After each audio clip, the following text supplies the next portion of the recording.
Anderson Plumbing, Heating, and Air. Padres win 10-5 last night over the San Francisco Giants. We'll be looking for the series win.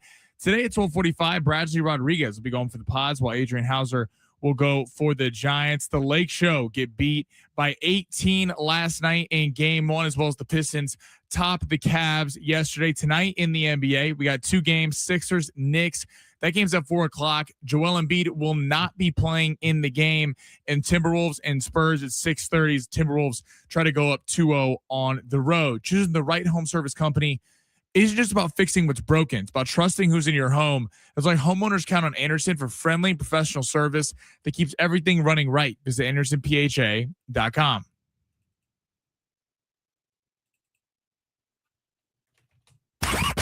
I'm Ben Fletcher. That's Sammy Long. I'm excited about it. It brings a lot of people together.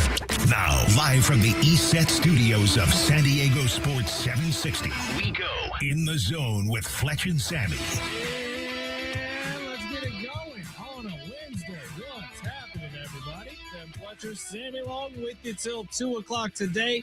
Sammy will keep the party rolling from 2 to 3. Schaefer and Sliwa will be your drive home on this beautiful Wednesday in America's finest city. How's everybody doing? If it's your first time trying us out, my name is Ben Fletcher. That is Sammy Long. We do this thing from noon to 2 every single day, talking Padres, talking all things San Diego sports, talking NFL all year around. And of course, we will check in with the NBA postseason, which will continue later on tonight. Before we get to anything, the offensive explosion from the Padres last night that involved one home run and a whole lot of batting around. We are going to start with 18 points. 18 points was the point differential between the Los Angeles Lakers and the Oklahoma City Thunder last night. Sammy, remind me of the spread that we got that game at. 16.5. I think we got it at 17.5, which stings even a little bit harder. It was a 1 point difference between what we needed to happen and what actually happened. Sammy Long, how the hell are you? You ready to have a great show? Yeah. You know, we'll recover. Last night was very frustrating. Not that I thought the Lakers were going to win, but it was disappointing how they actually played pretty well through 2.5 to 3 quarters. And then it unraveled. I mean, it's a testament to how good the Oklahoma City Thunder are. Their bench is so much better than the Lakers. But very disappointed how my boy Austin Reeves played. That was a bit of a shocker. I thought he was going to have a good game. What was his final number? He was 3 for 23, 3 for 26. And it was like 3 for 15. I thought it was worse than that, but I might be inflating it in my head. Pull it up. Anyway, he didn't have a very good game. Now, I don't know because he is coming off the injury. He banged knees with Hartenstein early on in the first half, and it seemed like that was kind of affecting him throughout the night. But, you know, the Lakers had a really good 3 for 16, 0-5 from 3. He had JJ Redick had a very good game plan. I mean, Shea scored under 20 points for the first time since May of last year. And yet the Thunder still roll them. So it just goes to show, you know, the talent disparity between Oklahoma City and basically everyone else. But very disappointing loss last night. So if you don't know, at 12:45 every day we do something called Sammy's Long Shots, where Sammy puts together a little parlay. The Lakers were in it last night to cover a 17.5 point spread. Our buddy Rich on YouTube has come up with a new hashtag so close, Sammy. One less goal and one Laker 3-pointer away from cashing. Yeah, the hockey pick didn't end up working out either. Yeah, they gotta. There was 3 goals within 4 minutes of that game starting, by the way. We were looking good early too, but in the second quarter or second period, there wasn't a lot. But yeah, listen, it's the ebbs and flows of gambling. I thought Dalton Knecht was going to backdoor cover us with a late 3, but yeah, rough night for gambling, rough night for my Lakers, rough night for a lot of stuff. Not a rough night for the Padres, and we will get a new Long Shots coming up at 12:45. So the Padres, look, debuted a new lineup last night. I think I appreciate that about the early part of Craig Stammen's tenure as the Padres manager, is he is willing to try some different things out. So I'm sure everyone's seen this number by this point. It's a bummer we're getting on at noon and not at 6 a.m. But you look at what the Padres did yesterday with their lineup, and Fernando Tatis Jr. was batting 5th in the lineup. Now, I was curious, and so I went back immediately and looked at around 5:15 last night when I first saw the lineup. At the last time Fernando Tatis Jr. had batted more than 4 spots away from the top of the lineup. You know when that last time was, Sammy Long? That would be 18 games into his professional career. It would have been his rookie season. 18 games in, he switched into the top 4. He has never been out of the top 4 since. Now, Tatis didn't necessarily have a great game. He hit a nice little line drive to right field that bounced in there for a base hit, scored a run. But Fernando Tatis Jr. being out of the top 4 of the lineup, the traditional 1, 2, 3, and then the cleanup spot, I thought was pretty fascinating from Craig Stammen and pretty ballsy of Craig Stammen, if we're being honest, because it's not often you see somebody who has a contract worth $340 million slide down the lineup at this point. And he did it for Fernando. And I do think, for Fernando, like Fernando Tatis Jr. needs a little bit of the pressure taken off of him or something. But him in the 5 spot, the most consistent hitter of the year in Miguel Andujar in the 4 spot, or in the 3 spot, worked out great for the Padres. Jackson Merrill, big night. Xander Bogaerts, another home run. Miguel Andujar, 3-hit night, 1 home run away from a cycle. So Sungmun Song had a really nice RBI double. It was like the Padres offense clicked a little bit last night. And I'm not saying it was just because they dropped Fernando to the 5 spot in the lineup, but it does show you that, like, Craig Stammen as the Padres manager, not afraid to switch things around, not afraid of the contracts that people are getting paid. And it paid dividends last night. We'll see if it does again today. First pitch at 12:45. The lineup has come out. Fernando Tatis Jr. is batting number 5 again. If this is something that works for a little bit, credit goes to Craig Stammen for this one. Put a little green check mark next to his report card. Well, yeah, I think it's impressive that in his young managerial career, you're sitting there, he's willing to try stuff. I mean, that was the problem with Mike Schilt. Mike Schilt was so stuck in his ways, and it would clearly not be working. And he would be trying to throw the best defensive lineup out there, and we'd be sitting here, night in, night out, asking, where's the offense? Where's the offense? And it's cool that Craig Stammen's been able to, have the guts to try all this stuff, and 2, knowing that a lot of coaches who have been in the league for a long time, whether it's coaches or managers or whatever in any sport, are scared to piss off the stars. And that's a big problem. Like JJ Redick had the same thing when he became the Lakers coach, because he had never been a coach before. So that was a big concern. I think JJ Redick's done a good job of actually not just doing whatever the stars want. Craig Stammen, that's what I was looking for early, because Manny Machado was praising him in the offseason. Tatis, everyone was in love with him being the manager, former teammate of a lot of these guys. And that can be a good thing and a bad thing, because it's great that the players love the manager, but it's also when it comes time to make tough lineup decisions, it can't just be because, the stars want to be here. It was good for Fernando. We've seen Machado take off days, which is something that he wouldn't really happen with Mike Schilt and needed to be happening. So, yeah, Craig Stammen deserves a lot of credit for kind of knowing he's young at this, he's green at this, and still trying different things out. Playing him at second base. Like there's a lot there that Craig Stammen's done well. Also, the AJ Preller masterclass continues. Miguel Andujar, the most consistent Padres hitter by far. Even his out in I think it was the 8th inning last night, was a line shot to left field. Absolutely tattooed the ball, but he's playing incredible baseball. He's back at the 3 spot today. Jackson Merrill's back in leadoff. Nice little 3-hit night for Jackson Farrell Merrill, as he looks like he might be coming out of this slump. Manny Machado, 0 for productive outs, sure, but an 0 for 5 for Manny. He's batting second today, and Tatis is playing second, batting 5th today. So the lineup shuffle continues a little bit. Now, something special happened, and it always does in baseball. Maybe it just gives me the warm and fuzzies. I don't know if I'm the only one. But when a rookie gets their first big hit, right? It happened with the Giants last night. Rodriguez, the catcher, hit a home run last night for the Giants. The smile that's on his face when he touches home plate is the same as the smile on Sungmun Song's face when he reached third base on a double that turned into a triple. It's pretty special in baseball when you get those moments, and I always love it. And so congratulations to Sungmun Song getting that big double, put the Padres up in front yesterday. And I guess congratulations to Rodriguez, the Giants catcher, who got his first big league home run. All right, let's get to the big 3 of our number 1, where Sammy Long rips through the top stories in the world of sports. It was a nice win for the Padres last night, man. 10-5. Feels good talking some Padres positivity on a Wednesday. Sammy, smash. Your lunch break is here. Ready to go back to the office and knock the socks off your friends? Coworkers? It's time for the top stories of the day. The Big 3. Now, interestingly enough, I went to bed last night thinking Matt Waldron would be the pitcher on the mound today for the Padres. He is not. Gradually, Rodriguez is getting the start for the Padres. Take that for what you will. Sammy, where are we going with the big 3? Waldron has not earned. He's not played well so far this year, but I would be a little nervous. You don't want to start going to bullpen games this early in May. It could be an opener situation, where Bradley Rodriguez takes it away, and then Waldron comes in, but we'll see. All right, big game tonight in the NBA. Sixers game 2 against the Knicks. Joel Embiid will be missing game 2, so he will not be playing tonight. Are the Sixers cooked in this series? It kind of seems like it, right? I am a little shocked at Joel Embiid. Now, he didn't leave game 1 with any injury that we knew of. No. It came a little out of nowhere. Now it's Joel Embiid, so you're kind of wondering every single day if he wakes up and there's something wrong with him.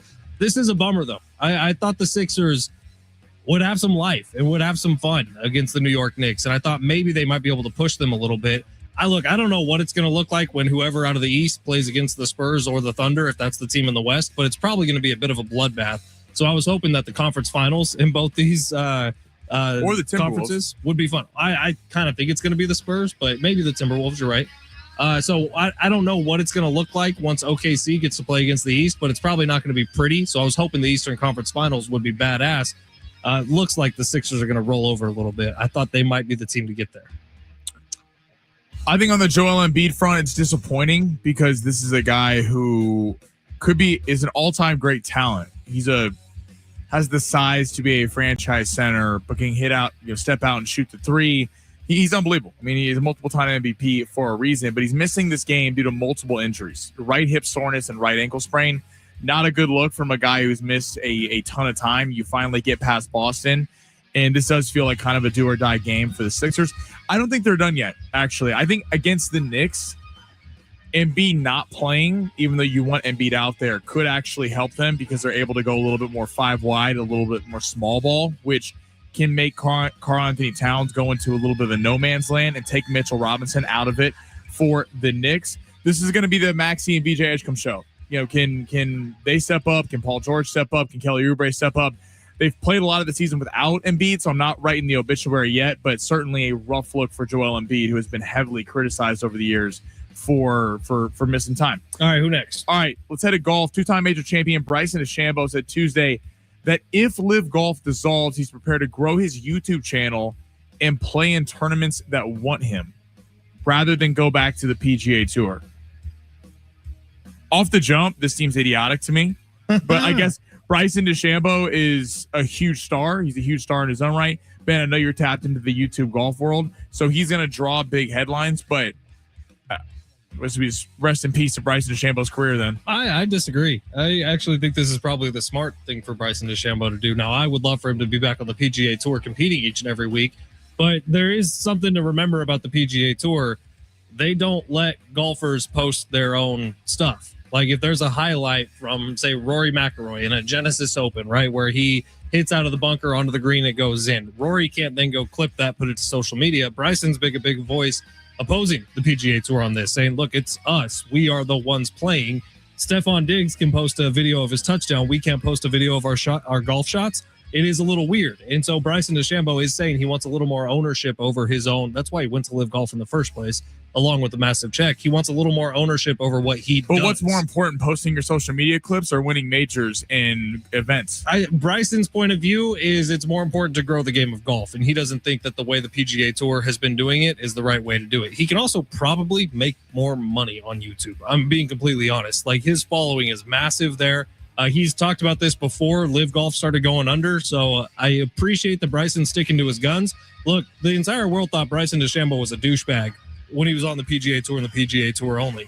He leaves, goes to Live Golf, starts this YouTube channel. All of a sudden, he's become likable, and people enjoy his content. People were rooting for him in the U.S. Open.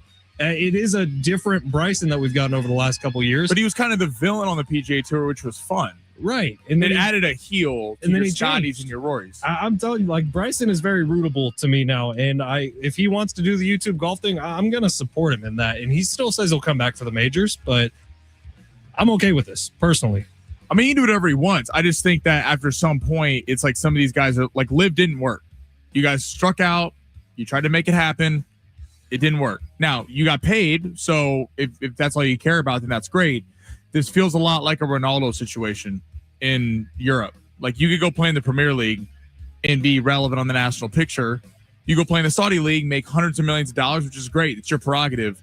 But, unless you go do something at the World Cup, at some point, if Rory and Scotty and all these, and Rahm comes back, if he's allowed to, Cameron Smith, all these guys are winning majors. Bryson's going to be forgotten about at some point. Bryson can still play in majors. He's qualified for all of them for a long time because of his wins. Now, I do think Bryson is also saying, I'm not just going to bend the knee to the PGA Tour now that you want all of us back. I'm not going to pay the $5 million fine. I'm not going to sit out for a year while you're begging us to come back. It is like PGA Tour probably needs to grow up a little bit. I think they need to take the ego out of this a little bit and just welcome guys back. There should be a punishment. Sure, make it a slap on the wrist. Don't make these guys sit out a year. That's what he's saying. He's saying, why would I sit out a year, pay $5 million while I could be doing my own thing on the side? Just to come back. I get that. It's just they're kind of in the catbird seat. PGA is like, you guys struck out. Sure. It didn't work. So either going to come back and you're going to play or you're not going to be relevant. I promise you this is positioning from Bryson to waive whatever year-long wait out that PGA Tour wants him to do. Because they need him back. They need John Rahm back. They need all of these guys back. If they want golf to continue, they want the PGA Tour to continue, they're going to have to make some concessions. And I think they should. You think they need him back or it'd be good for the sport? I don't know that PGA necessarily needs them back. They need him back. John Rahm has not been playing good golf at all. Right, but he would be if he comes back. He'd be right back to where he was if he commits to it. And so that's the thing. They do need these guys back. And I'm curious if Bryson is just doing a little posturing right now. And if he is, I'm all for it. Right, because at the end of the day, he's going to end up coming back. He's posturing to come back because he knows he needs the PGA Tour just as much as they need him. Sure. All right, it's San Diego Sports 760. Big three, number 3 on the other side. Plus, Lakers hosed us on long shots. We'll get into that game a little bit. Coming up next, it's San Diego Sports 760 live on the iHeartRadio app.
Hey, we got 9 chances every single day for you to win $1,000 with the bonus bucks contest every hour from 9 a.m. through 5 p.m. You just got to listen for a keyword, then enter it at sportssd.com. Your next chance to win $1,000 coming up soon, right here on San Diego Sports 760. Text line is open 70470. Start your message with the word team 913. Fletch, did I ever tell you what my favorite song is? My favorite song is Sung Mun Song. Instant classic. That. Let's get that song going on 101.5 KGB. Yeah, I'll try to put it in the lineup. 858. Sammy's alt long shot hit for me last night because of Daddy Lavaria bringing out that last second 3-pointer. Yeah, that's Jake the Snake. We just got to take those alt lines on long shots and then we'll get winners. And another 858 says no Bryson on PGA Tour is pathetic and I'd rather watch his YouTube videos before any PGA Tour BS. Yeah, it's interesting, man. I do think this is Bryson kind of putting the gauntlet down saying, look, if PGA Tour wants me back, I don't want to sit out a year.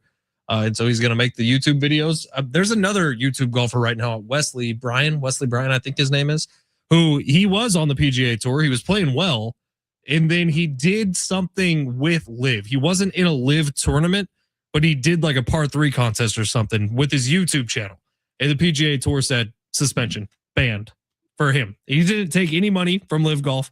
He just did something on YouTube with LIV Golf at some point, and he's still out of the league, but he's making millions. I mean, I credit these guys for obviously people watch. So if they're making a ton of money, that's great. It as a fan of golf and like watching the tournaments on the weekends, I want to see the best playing the best. So, I mean, that's just me. Have you noticed your boy LeBron setting up his post basketball career?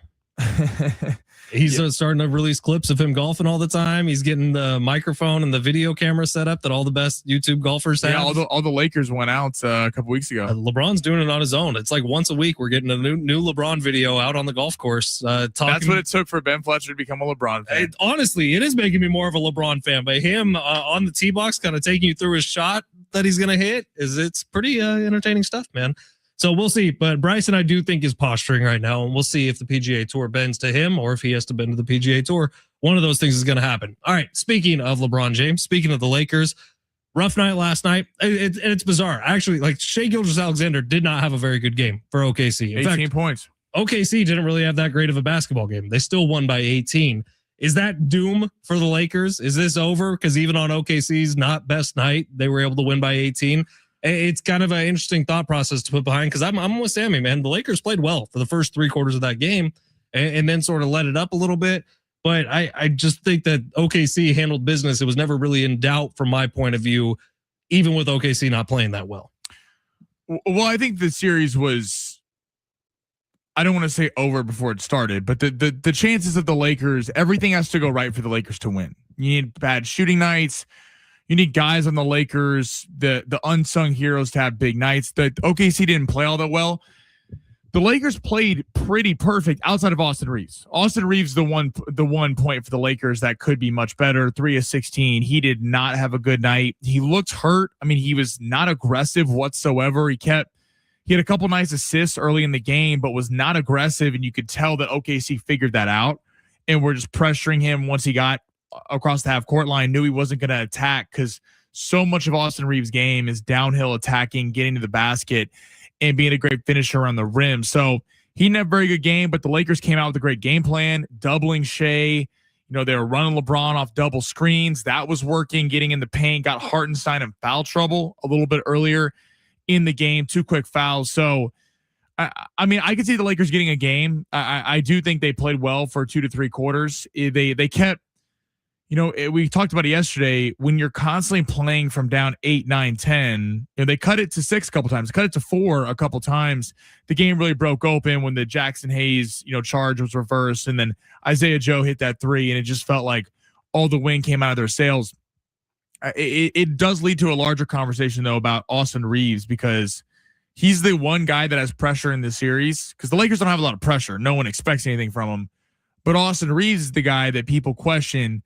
Can he be a number 2 option on a championship team with Luka when he's back for next year? And I'm not going to, write the obituary after game 1 because I do think Austin Reeves coming off an injury can be a lot better. I'm an Austin Reeves fan, but certainly didn't do a lot last night to quiet those doubters going 3 of 16. So he's in year 3 of a 4-year deal, and he has the player option for next year that he's going to decline because it's only like $15 million. He kind of took a team-friendly contract the last time with the Lakers. So if Austin Reeves wants to, he's an unrestricted free agent at the end of this season, right? And the Lakers would have to pay probably a pretty significant amount of money to bring him back. So the question I think you're asking right now, Sammy, without asking it, is should the Lakers pay Austin Reeves this offseason? I want Reeves back. I think Reeves is a very good player. So in a post-LeBron world, assuming LeBron's not on the Lakers next year, which may or may not be true, in a post-LeBron world, you would be comfortable with it being Luka and Reeves' team and then supplement through trade, supplement through the draft, try to get someone else in there? I think if you built the team like Dallas did with Luka and Kyrie, Daniel Gafford, Derek Lively, 3 bigs that were constantly working, as well as 3 indie wing defenders and PJ Washington, guys like that, that made up for the deficiencies of Kyrie and Luka on defense. Reeves with a max contract gets a little dicier. I would still bring him back because even if it doesn't work, a lot of teams would take on Austin Reeves as a number 3 option. So trade in a couple of years. I would pay Austin Reeves. Ideally, it's not a max level contract. There's been some rumors of him taking a hometown discount because he loves being a Laker. If that were to happen, no doubt in my mind. The max contract, you get a little worried, but I would lean toward paying him right now, but would like to see him play better the rest of the series. They need a lot of help around them, that's for sure. All right, it's San Diego Sports 760. We'll stick with the Padres on the other side. Some interesting development on who's the starting pitcher today. And then we have this awesome Aaron Rodgers story that we'll tell you all about after the Padres game gets going. It's San Diego Sports 760. You're listening live on the iHeartRadio app.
This was sponsored by Summit Racing Equipment. Padres get a big win last night, 10-5 over the San Francisco Giants. They're getting going here in about 10 to 13 minutes. Bradley Rodriguez will be getting the start for San Diego, while Adrian Hauser will be going for the Giants. In the NBA tonight, we got a doubleheader. We got the Knicks hosting the Sixers, game 2 live from the Garden at 4:00. Knicks are a 10.5-point favorite after Joel Embiid will be missing the game due to a right ankle sprain as well as soreness. And Timberwolves Spurs at 6:30. San Antonio is a 9.5-point favorite in that one, despite Minnesota taking game 1. Summit Racing has the parts, tools, and accessories to keep your ride summer road trip ready. You'll find everything for pre-trip maintenance and essentials like emergency roadside kits. Shop summitracing.com and enroll in the rewards program to get more power in every purchase.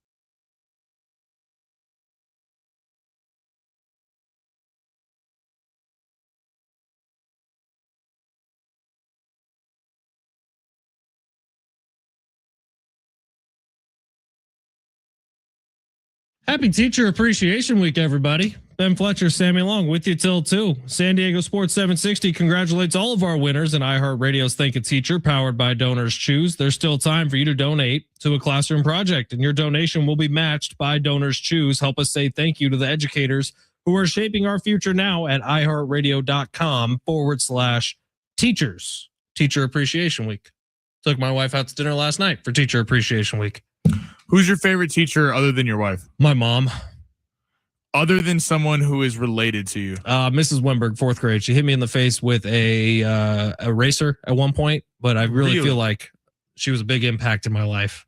Why did she hit you with the eraser? I'm sure I deserved it. I don't know. I came home and complained to my parents about it, and Ms. Wimberg actually lived down the street from us growing up, and so I think my mom called her and said, "Hey, did you hit Ben in the face with an eraser today?" And she said, "Yeah, I did." My mom said, "Good." That's fantastic. So yeah, Ms. Wimberg, big impact on my life. And then when I was in high school, she paid me to walk her dog. So look at that full circle moment, homie. I had a lot of teachers who either I was really tight with or they hated me. There was not a lot of in between. There was not a lot of teachers that were kind of like, Sammy's all right.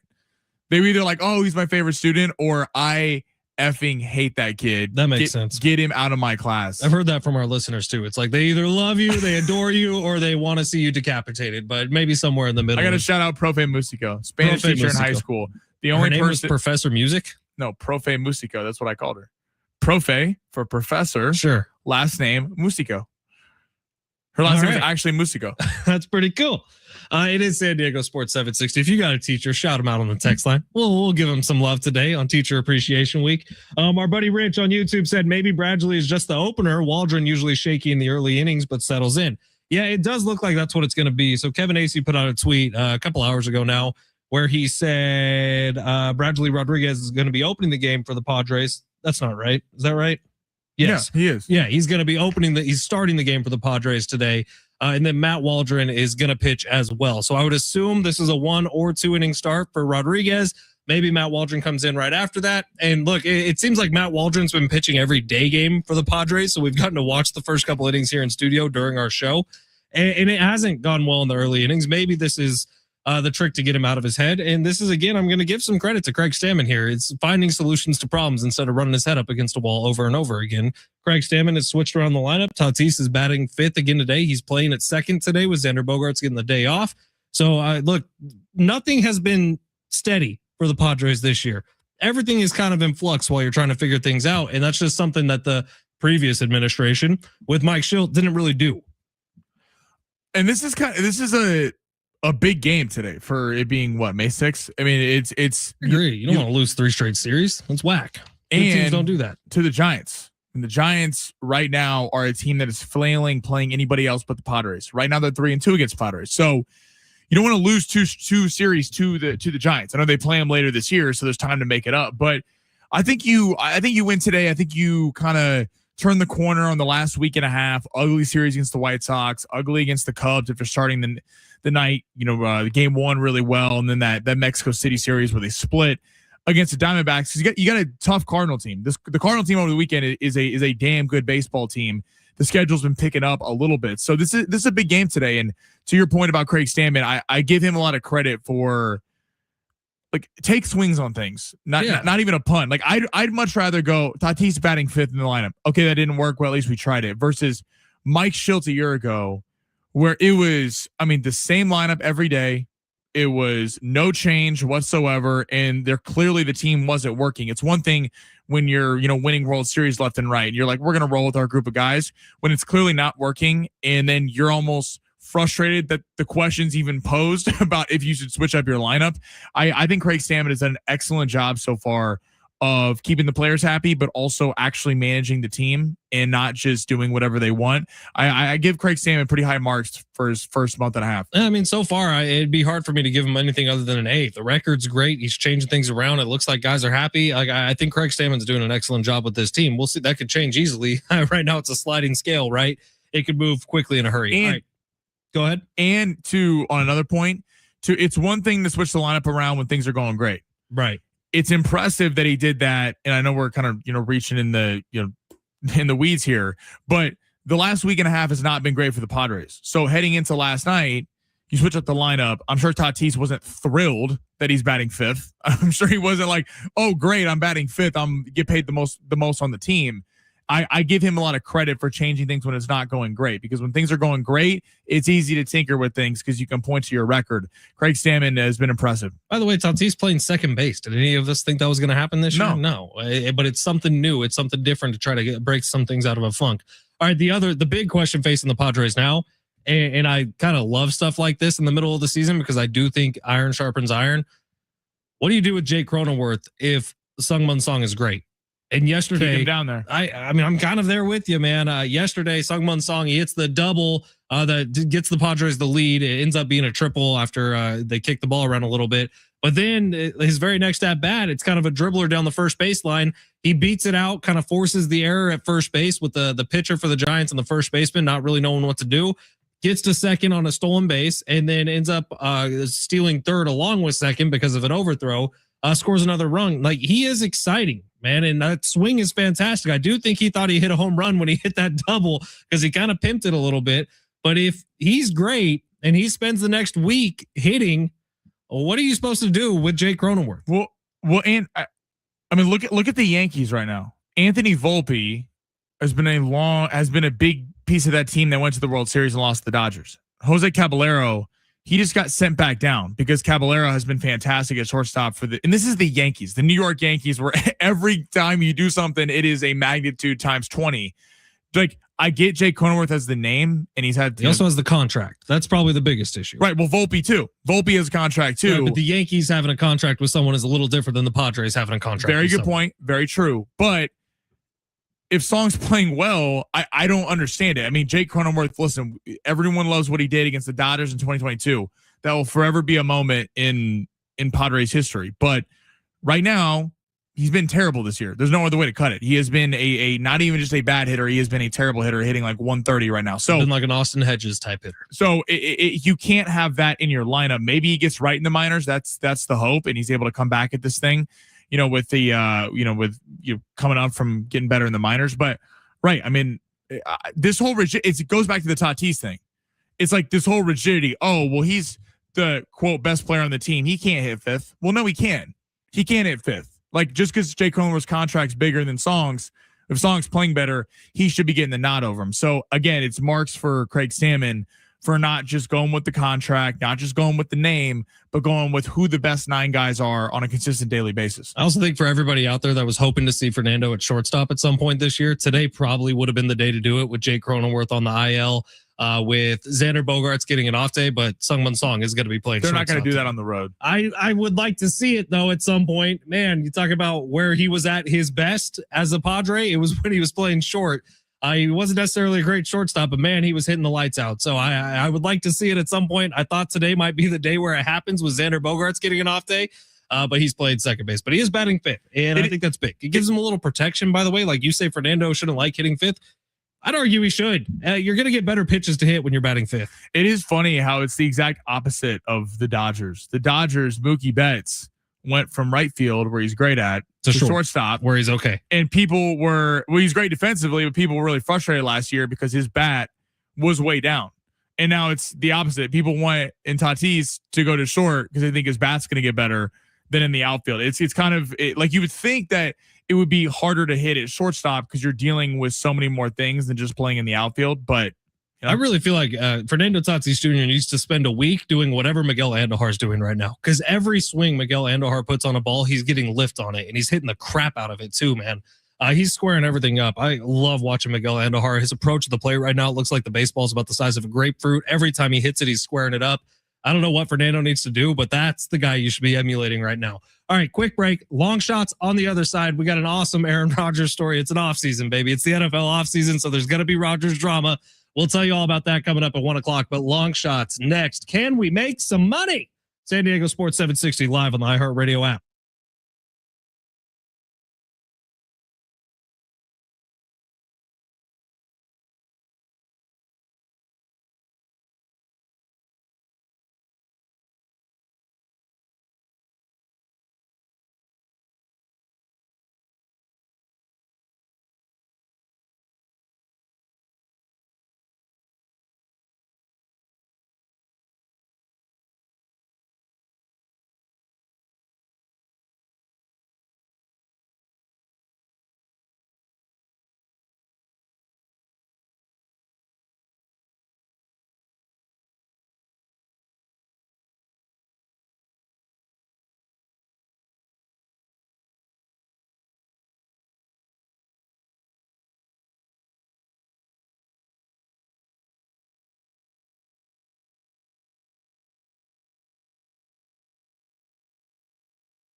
Hey, it's Fletch for Valley View Casino and Hotel. And look, if you're sitting here thinking, what am I going to do tomorrow? Well, tomorrow is Thursday.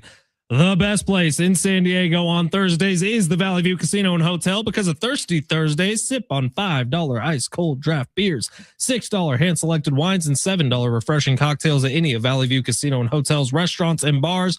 Or while you're playing your favorite slots and table games, you don't want to miss out on the thirst quenching deals available on Thursdays at Valley View Casino and Hotel. While you're there, get some gas at Horizon first and foremost. It's the cheapest gas around town. And sign up for the Players Club because signing up for the Players Club is always quick, easy, and free. Plus, when you join the Players Club, you're going to get over $200 in free offers to use at San Diego's favorite casino. We're talking about free offers to enjoy instantly, like $10 of more play, which is free slot play, $10 of match play, which is free table game play, $20 to the Black and Blue Steakhouse, $10 to Patties and Pints. The list goes on and on and on, including some free swag. How about a free collectible t-shirt? And 2 free Maine lobster buffets when you upgrade from red card to blue card status. The more you play with your Players Club card on all your favorite slots or table games, the more rewards you're going to earn. So get on out to Valley View Casino and Hotel. Enjoy a Thirsty Thursday tomorrow and join the Ultimate Players Club while you're there. Plus, while you're there, you're going to hear Travis Sale's voice over the loudspeakers and Veronica from Kogo over the loudspeakers. And you may even hear yours truly over the loudspeakers. So get on out to the Valley View Casino and Hotel. All guests 21 and over are invited to enjoy the casino, hotel, and restaurants. To learn more, visit valleyviewcasino.com.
San Diego Sports 760.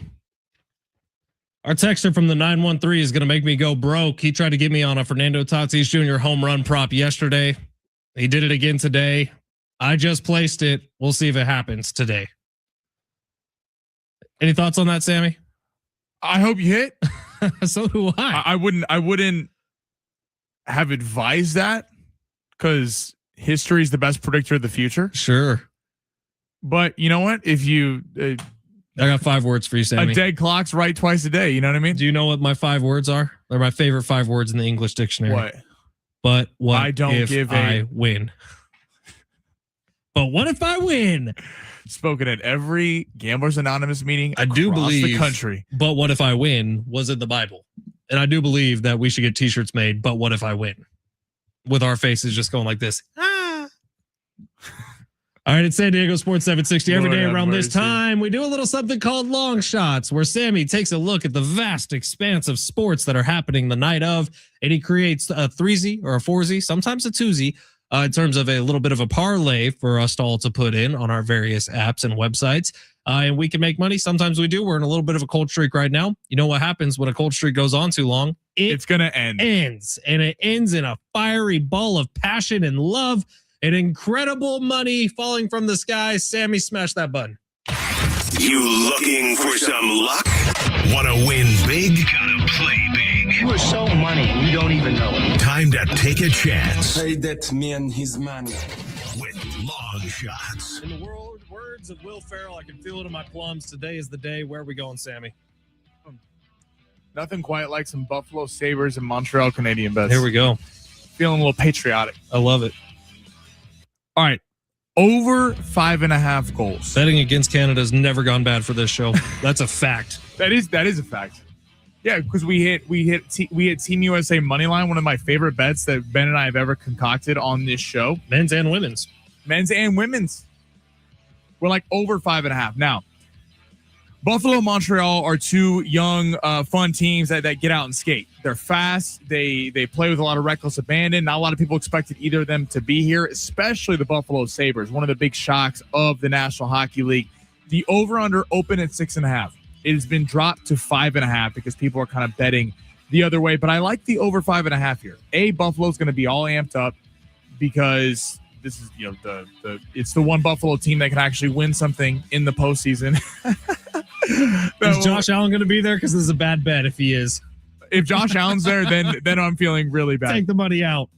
But Tage Thompson, one of the stars for the Buffalo Sabres, the last time he scored was in Game 1. So despite all the goals that they had in Game 1, Series 1 against the Boston Bruins, against a good goalie in Swayman, Tage Thompson wasn't really a part of it. And Cole Caulfield also has only scored 1 goal in the last series for Montreal. Two really fun young teams. 5.5. This is an easy number to hit. I like the over in this game. Get this series started with a bang. All right, let's head to the association. First game of the night, Knicks Sixers. Now, this opened as a 7.5 point Knicks favorite. Whoa, I'm seeing 10.5. Right, 10.5. So there's right now, I'm curious what this gets up to by game time. Right now, because of the Joel Embiid not playing in this game, it has swung to 10.5. We're going with the over 213.5. Okay. I actually think the offense for Philadelphia is going to be much better tonight. In a weird way, even though Joel Embiid is a star and you want him out there, he does slow down the offense. And this team did beat Boston in Game 2 without Joel Embiid, and that was because Edgecombe was a dominant offensive force. He's taken a little bit of a backseat outside of that Game 7 because Joel Embiid came back and got a lot of touches. With him not there, Edgecombe's going to be shooting a lot. We got Maxey is a big-time player. He's had some big games at the Garden before. Kelly Oubre, Paul George. Look, the Knicks have been on a heater, and they're scoring points left and right. They've had 3 straight games of at least 30-plus point wins. 2 came against the Hawks, and then that Game 1 against Philly. I do think that was a little bit of a scheduled loss coming off that grueling Game 7. The Knicks were kind of sitting there and waiting on it. I think it's a tighter game, but 213.5, I like the over. I think the fact that they're able to go more small ball with Philly and a little bit more of a 5 wide out actually puts Karl Anthony Towns a little bit in no man's land, and I don't think Andre Drummond is going to be able to guard Karl Anthony Towns on the other end. So, over 213.5. Timberwolves Spurs. Give me over 217.5. I like the overs tonight. We've gone a couple unders each of the last yesterday and on Monday. Over 217.5 in this game. It moved up from 216.5. When we look back at that game one, 104-102 victory from Minnesota. Both teams missed some shots down the stretch of that game. And let's look at the box scores. Like on the Spurs side alone, Wemby did not have a good game. 11 points, 5 of 17 from the field, 0 of 8 from 3. I do not expect that to happen again in a kind of must-win game for the Spurs back at home. De'Aaron Fox, who normally has had some really big postseason performances with the Sacramento Kings, only 10 points. He was 5 of 14. Not a lot of help coming from a lot of guys in that lineup. Anthony Edwards, first game back from injury, did have 18, but that was off the bench. And I expect Ayo Dosunmu is coming back for this game as well, who's one of the best scorers on Minnesota's team. I expect a high-scoring game. I don't expect as much defensive presence down low with Wemby and Rudy Gobert, especially with Dosunmu there. What that's going to do is draw him out because it adds another three-point shooter to the Timberwolves. They were missing that in game one, obviously, because of the DiVincenzo injury. He will not be returning for the playoffs. So I like all overs tonight. Over 5.5 goals in Buffalo and Montreal. I like over 213.5 in that Sixer-Knicks game, and I like over 217.5 in the Spurs and the Timberwolves. I think we got some great basketball on tonight. Nice little 3Z to get your day started. I like it a lot. All right, we're going to roll with that for today. See if we can come back tomorrow and play Shaky Money Maker when we come in at 12:45. No, I've been missing Ludacris at 12:45. We need more Luda. We need to start playing like Sarah McLachlan or something on days where you don't win. Coming into the 12:45 segment, well, we play "Stand" by Eminem. I will remember you.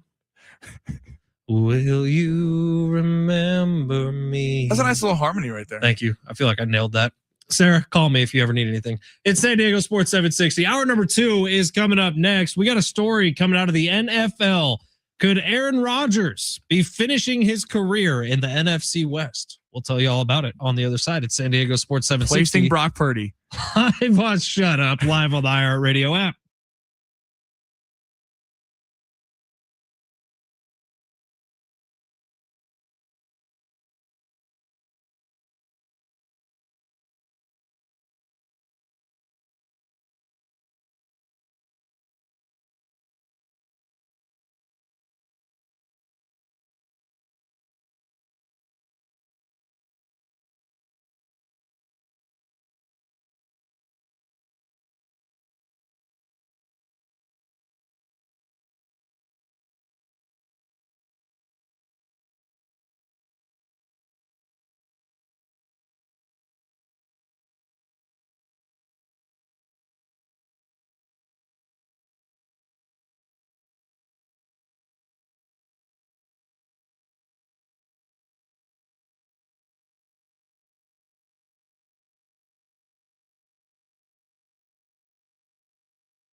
The sport is sponsored by Mattress Firm. Padres currently in the top of the second.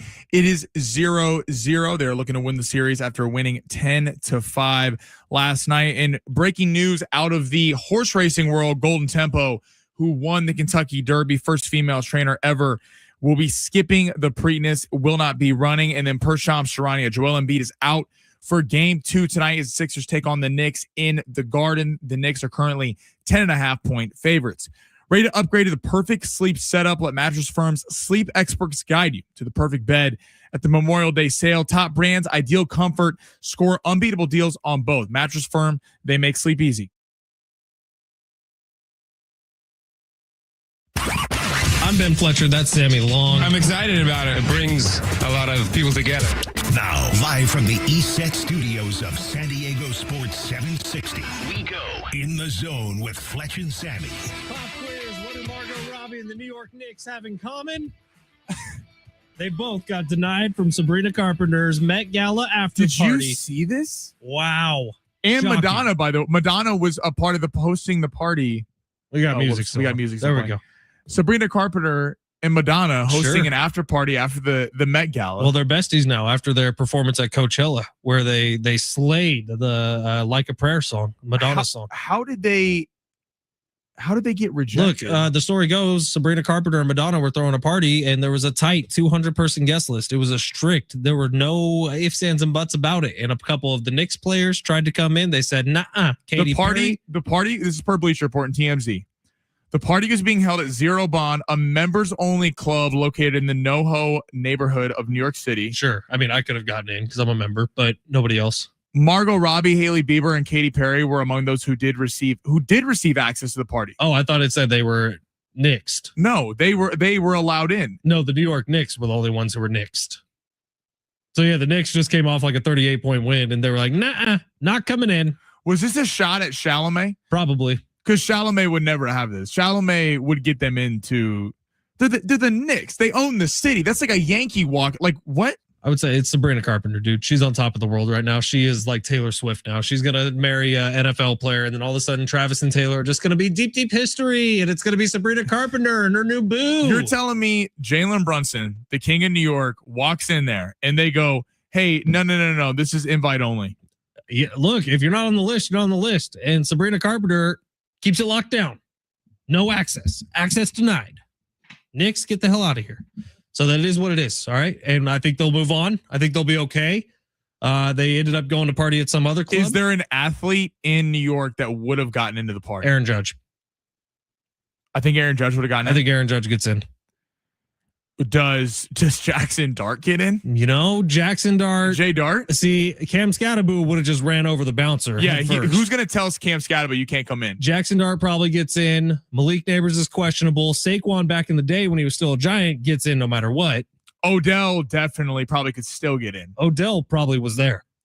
I'd be surprised if he wasn't there, if I'm being honest. Odell's still like one of the most popular athletes in New York City. I would love Eli to get know in? what Knicks, like was this...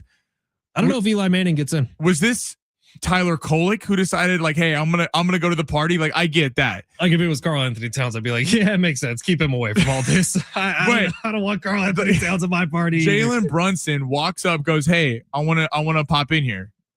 And he just coming off a win, destroying the Sixers at Madison Square Garden. He can't get into the NoHo party. I feel like it'd be different if like Ben Stiller and Timothy Chalamet walked up with 3 or 4 Knicks. You know what I mean? I feel like that way they get in. But if it's just the Knicks, they don't get in. Interesting. You think Fascinating. Ben Stiller gets in with Sabrina Carpenter and Madonna? Ben Stiller was probably there. They're probably big fans of Severance like the rest of us. But no, the Knicks did not get in. All right. It is San Diego Sports 760. I apologize about the Met Gala talk, but it is important stuff. And we need to get to it's trending everywhere. Go check TMZ. The Met Gala was outrageous, by the way. Heidi Klum, what she was wearing, I don't even know how to describe it. It looked like her outfit was alive, but she looked great, I guess. She looked great. 858. That is a fantastic text. Unfortunately, we cannot read that on air, but that is a beautiful text about. I want to read it. Hey, you have at it. There's a way to do this. Hang on. Hang on. No. Let me activate the brain a little bit. No. Can't read that text. Yeah, you're right. 70470. Start your message with team. 858. Nice work. No, 619. We can't read that either. 619. You can't make Homelander references. All right, let's talk about this. Aaron Rodgers. There are rumors today, and there were rumors last night, and there were rumors a couple days ago. They keep getting bigger and bigger and bigger as the week goes on, that Aaron Rodgers may be finishing his career with the Arizona Cardinals. What? The Arizona Cardinals. So Kendrick Bourne I didn't even know Kendrick Bourne was on the Cardinals now. Is he on the Cardinals now? Yeah, the wide receiver who's bounced around the league forever. He was on the Niners for a couple seasons. Then he was on the Patriots, and he was back with the Niners. Now he's with the Arizona Cardinals, apparently. He is kind of leading the campaign out there saying, Aaron Rodgers, we'd love to have you in Arizona. Marvin Harrison Jr. is there. They just drafted Jeremiah Love is there. They do seem like a team that's maybe a couple years away. Aaron Rodgers maybe can jumpstart the rebuild. I don't know if that's the case. Why? I'll tell you why there's no shot Aaron Rodgers is going to the Arizona Cardinals. The NFC West is probably the best division in football next year. They got 3 teams who are in the top 5 of Super Bowl odds for next year. Like the Niners, the Rams, and the Seahawks are all 3 going to be big time teams next year. Does Aaron Rodgers actually want to play his last season of football where he's going over in his division? I don't know if that's the case. Look, the AFC North isn't easy either. But you're talking about the Cardinals, their roster versus the Steelers roster. I'm taking the Steelers all day. Text line, we'll get to you in a minute because we got a lot of texts coming in about the Met Gala. Can't read those. Text line, clean it up. Text says 70470. Start your message with team. Here's the thing. Kendrick Bourne, I get why he wants Aaron Rodgers because he wants his numbers to get inflated. And Aaron Rodgers is certainly a better option than Jacoby Brissett or Carson Beck out of Miami. But if you're the Arizona Cardinals, you're so close to being able to jumpstart your franchise. Right. How many quarterbacks in next year's draft? I just read a new mock draft yesterday. There was even more. They have like 7. They have off the jump, Arch Manning, Texas. Dante Moore, Oregon. Lenore Sellers. You got Sayan, the local kid at Ohio State. CJ Carr from Notre Dame. Maeva from USC. There is going to be, it's going to be more like the old drafts next year where we're going to have the top 4 picks probably be quarterbacks. The Arizona Cardinals draft presumably big time running back. He was unbelievable at Notre Dame. I see no reason why he wouldn't be in the NFL. You have a young receiver in Marvin Harrison Jr., young tight end Trey McBride, a young defense that's decent. Here's the best part about it is if you suck this year and Jacoby Brissett is the quarterback, to your point, you're playing in a division with the Niners, Rams, and Seahawks. So your record is probably not going to be all that good. And you're going to be able to pick Arch Manning or Dante Moore, one of these guys. And then you have this young, fun offense, kind of like New York has. They built with Malik Neighbors. And now you got Dart and Scatterbo and all these young pieces coming around. If I'm Aaron Rodgers and my only 2 picks are Pittsburgh and the Cardinals, neither are in a Super Bowl window because Pittsburgh's probably getting beat by the Ravens and or the Bengals in their division. But if I was the Cardinals, I would not want him. Just like if I was the Steelers, I would not want him. I want to lose as many games as possible to get a top pick. Now, there is kind of a serious debate that I just played out in my brain while Sammy was talking. Who would you rather have to lose you more games, Aaron Rodgers or Jacoby Brissett? I don't know that the answer is cut and dry. Like, I don't know that it's easy. If I'm drafting those 2 to think who would be better for my team next year, Jacoby Brissett or Aaron Rodgers, I truthfully don't know. They feel like they're on the same level right now for me. Jacoby Brissett, Aaron Rodgers. Like, Aaron Rodgers is going to be a Hall of Famer. Aaron Rodgers is one of the most talented people to ever pick up a football. That is all true. But at this point in his career, Aaron Rodgers or Jacoby Brissett, if I'm drafting one for just next year, there's an argument to be made for Jacoby Brissett. Well, and I would, if I was the Cardinals, you took Carson Beck in the 2nd round. Now, I get that Carson Beck has limitations and, played at Georgia, went to Miami, but he did lead his team in a national championship game. And a couple of years ago, by the way, Carson Beck was supposed to be one of those top 5 picks. Now, there's limitations. He's not super fast. He's not the most accurate player. But if you're going to roll with someone, play Beck, see what if you found something and he becomes the 5-star prospect that he was at a high school, then you look like the GM of a decade. Then Arizona looks like they just nailed everything in the draft. If not, if he sucks, kind of like I make this argument with Shedeur Sanders, then you're picking a top-tier quarterback next year. Rolling with an aging veteran, the only team that I saw it make sense for an aging veteran, Aaron Rodgers, and the spots already been filled, was the Minnesota Vikings. Because the Minnesota Vikings, had they had Aaron Rodgers, you would go, all right, with Jefferson and Addison, Hawkinson, and all the talent with Brian Flores running that defense, they might be able to be something. But the Cardinals and Steelers are going nowhere. So I think Rodgers is just kind of in no man's land right now. A quarterback room with Aaron Rodgers, Jacoby Brissett, Gardner Minshew, and Carson Beck. Sign me up, Arizona. You are in a good spot with those 4 guys. All right, at San Diego Sports 760, we do something called the Big Three. By the way, hit us with a subscribe on YouTube at San Diego Sports 760. Go to the free iHeartRadio app, open it up, search San Diego Sports 760, hit that little plus icon when you're listening to San Diego Sports 760. All of that helps us out in a lot of ways when we have our meetings with our bosses and they look at us and say, why aren't more people listening to you on the free iHeartRadio app or subscribed on the free iHeartRadio app? They've never said that before. Yeah, you're right, because so many people do. Right, exactly. They've never said, they've been like, you guys have too many people. It's actually breaking the radio. But even so, go smash that little plus icon because we would love to see that. Sammy, smash. Your lunch break is here. Ready to go back to the office and knock the socks off your friends? I mean, coworkers? It's time for the top stories of the day. The Big Three. All right, we're just going to read these out of context. 619, he needs some milk. 858, Jordan Clarkson thinks he's a fashion diva, so I guarantee you he led the group of Knicks. 619, the Met Gala sucked. 619, you can read my text. 858, never mind. 619, Brunson at Carpenter's party, he needs some milk. There we go. Jalen Brunson is married and has a podcast with his wife. Look, I just wanted to make good on our promise to read all the texts. There was 2 of them that I left out. Hey, these texts are beautiful. Our listeners run this show, and we welcome you. Yes. 704-70. I really want to know what Knicks were there. I bet you're now Clarkson. Clarkson makes a lot of sense, and he probably filmed a TikTok outside of it while they were not letting him into the party. He was a Laker though before, so he probably has had a little insider access. Maybe. Where are we going, Sammy? All right, so the college football playoff. Now the board of directors are looking at expansion to 24 teams. 24 teams in the college football playoff. This comes after the college basketball is now expanding to 76. They would be getting rid of conference title games and the elimination of league title games, but 24 teams would get in. The top 8 would receive buys. And then the 9 through 16, if I have this right, would get to play their first game at their home stadium. So 24 teams get in, but there is a benefit to being a higher seed, the 1 seed versus the 24 seed.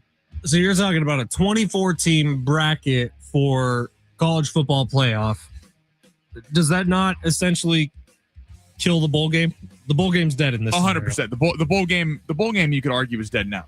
Probably, but the bowl game is officially dead in this scenario. If 24 teams are getting into the college football playoff. Actually, to be fair, with more, there'd be another round of playoffs.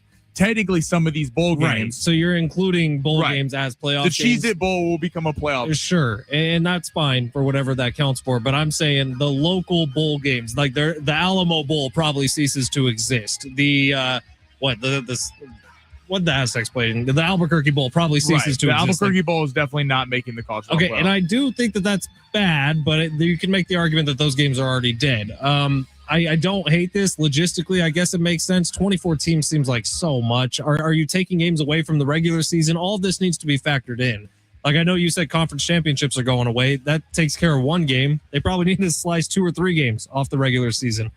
More playoffs is probably a good thing. It lessens the aperture on what college football teams you care about. I think that's a negative thing. There's a lot still to play out here. Well, on a local angle, it's good for San Diego State.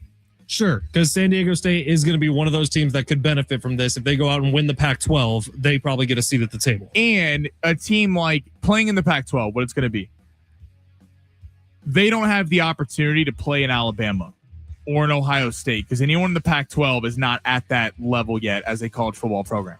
But now if San Diego State were to schedule a tough schedule, maybe they played UCLA, maybe they played SC, maybe they grabbed a couple games as well as their Pac-12 schedule, you go undefeated or have 1 loss, you have an argument to be in the top 24 teams. I like this. 24 teams could be a little excessive. I mean, I would ideally put it at 16, but I think what it does in college football is it expands. 5-star quarterbacks are not going to just sit on the bench at Georgia or Alabama or Ohio State like it was when it was the top 4. Some of that has been expanded, has gone down now with the top 12. But think about the top 24 teams this year.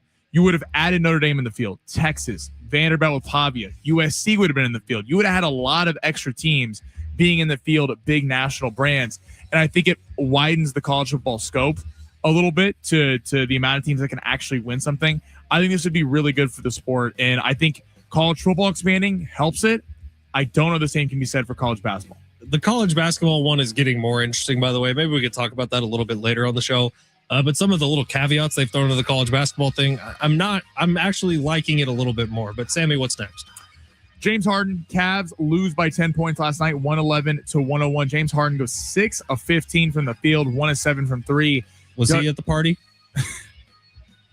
He was probably at a different kind of party in Houston. In Houston. Yeah. In H-Town. Before the game and after the game. But his private jet bill is outrageous. He's still flying back to Houston all the time. He's like, got to make sure his jersey's still up in the rafters at whatever Houston strip club. He spent $1.8 million. $1.8 million. Do you think he was trying to get traded to the Magic just so he could play at Magic City? No, I think he just ordered that many wings and waffles and everything that they have at strip club buffets. It was a very innocent night. I'm sure. Where does James Harden, though, once again, not coming up clutch in the playoffs, where does James Harden stack for you in all-time playoff choke artists in the NBA? I mean, it's pretty easy to look at his former teammates as well, like him, Russell Westbrook, Kevin Durant. Whole group. Yeah, that whole core three with OKC, the team that was probably better than anybody in the regular season and just kept running up against Golden State. You could look at all three of those guys and give all three of them credits on the top 10 all-time playoff chokers list with KD, James Harden, Russell Westbrook. James Harden, man, for the esteem that we put him in, the last American to win an NBA MVP, he doesn't come up clutch in the playoffs. No. And that's a good point, bringing up that OKC team. Russell Westbrook has not been good in the playoffs. KD has. With one team, with Klay Thompson and Curry and Draymond and Iguodala. I mean, that's, it's easy to look good with those guys. So James Harden, though, we thought for a cup of coffee there that James Harden was one of the next greats of American basketball for about a decade ago. And consistently, whether it was with, Houston or Philly or with Brooklyn or now with the Cavs or the Clippers, he just has not come up big in clutch moments, and it takes a lot of shots. Then he kind of went to being more of a traditional point guard with the Clippers. Harden is a great regular season player. All right, college basketball expanding. I'm starting to come around on it a little bit. Still don't love it. We'll get to it on the other side. It's San Diego Sports 760 live on the iHeartRadio app.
Keep listening for that keyword bonus bucks giveaway. Your chance to win $1,000 coming up here on San Diego Sports 760. Once you hear it, you're going to take it over to sportssd.com. Enter it there for your chance to win $1,000. Keyword coming soon. All right. We just talked about one aging quarterback in Aaron Rodgers who's mulling a move to the Arizona Cardinals. There's another aging quarterback in Russell Wilson who is apparently mulling a contract offer with the New York Jets to be Geno Smith, the chosen one, his backup quarterback, or to move over to CBS and join the CBS NFL. What a QB coverage room. Geno and Russ. Seattle Legends. Seattle. I didn't put that together. Seattle Legends. Pete Carroll's quarterback tree. That's them. So I don't know if it's going to happen, but Russell Wilson mulling TV or backup QB in New York. I seriously, I do think Russ would actually be pretty good on TV. He is incredibly awkward and incredibly cringy.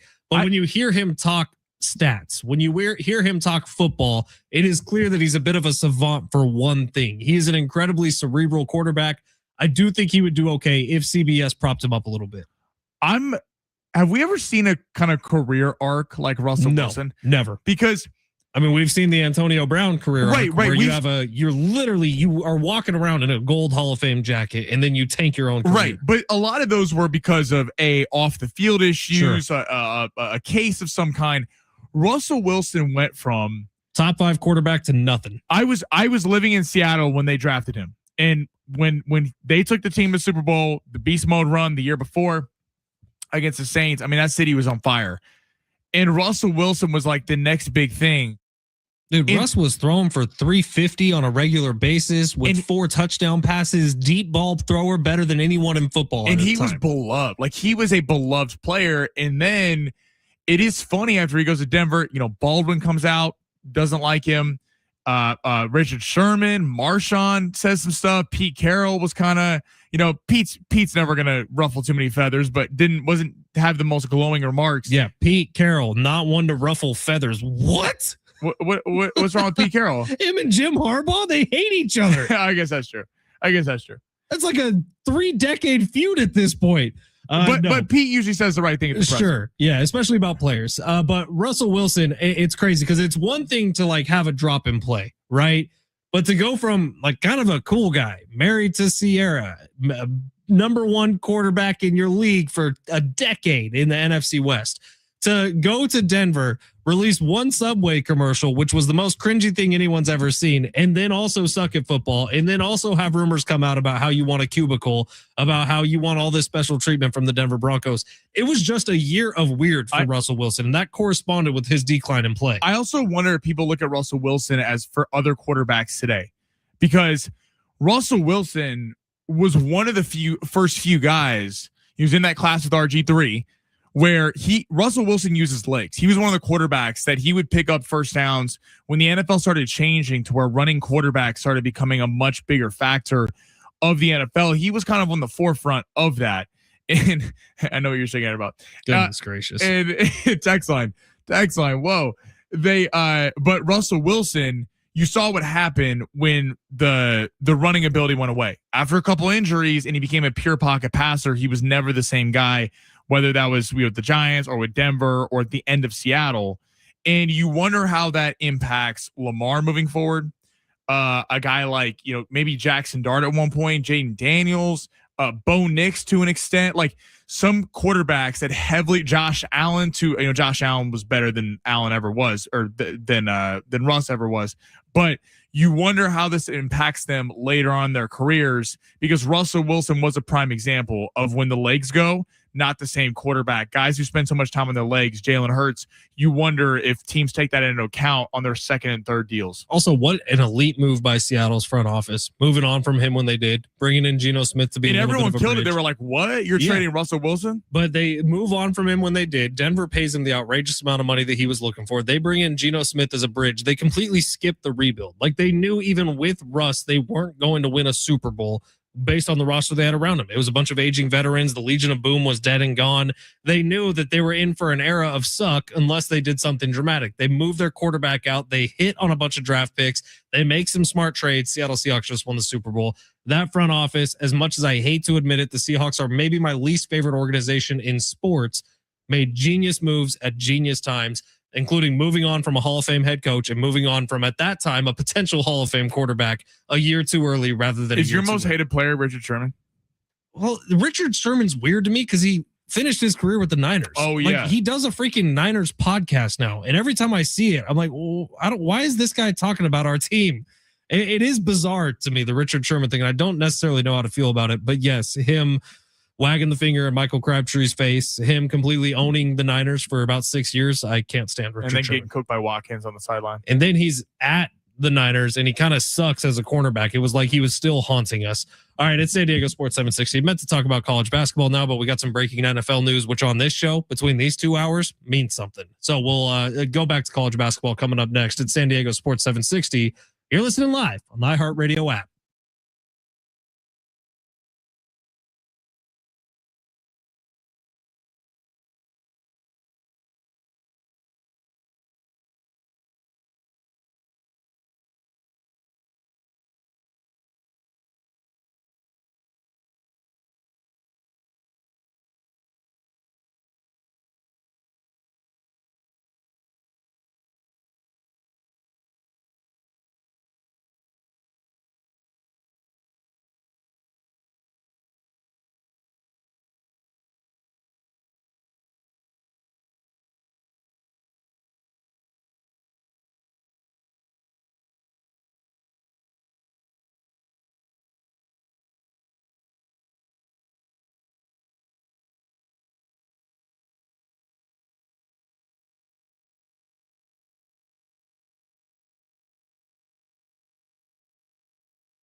This was sponsored by Summit Racing. Gavin Sheets just turned on a ball, put one in the water. They're currently up 1-0 over the Giants in the middle of the fourth inning. And we got NBA basketball On tonight, Philadelphia heading into New York to take on the Knicks in Game 2. Joel Embiid will not be playing due to a right ankle sprain and soreness, as well as we got Minnesota taking on the San Antonio Spurs tonight. Spurs are a 10.5-point favorite to even the series. Summit Racing has the parts, tools, and accessories to keep your ride summer road trip ready. You'll find everything from pre-trip maintenance and essentials like emergency roadside kits. Shop summitracing.com and enroll in the rewards program to get more power in every purchase.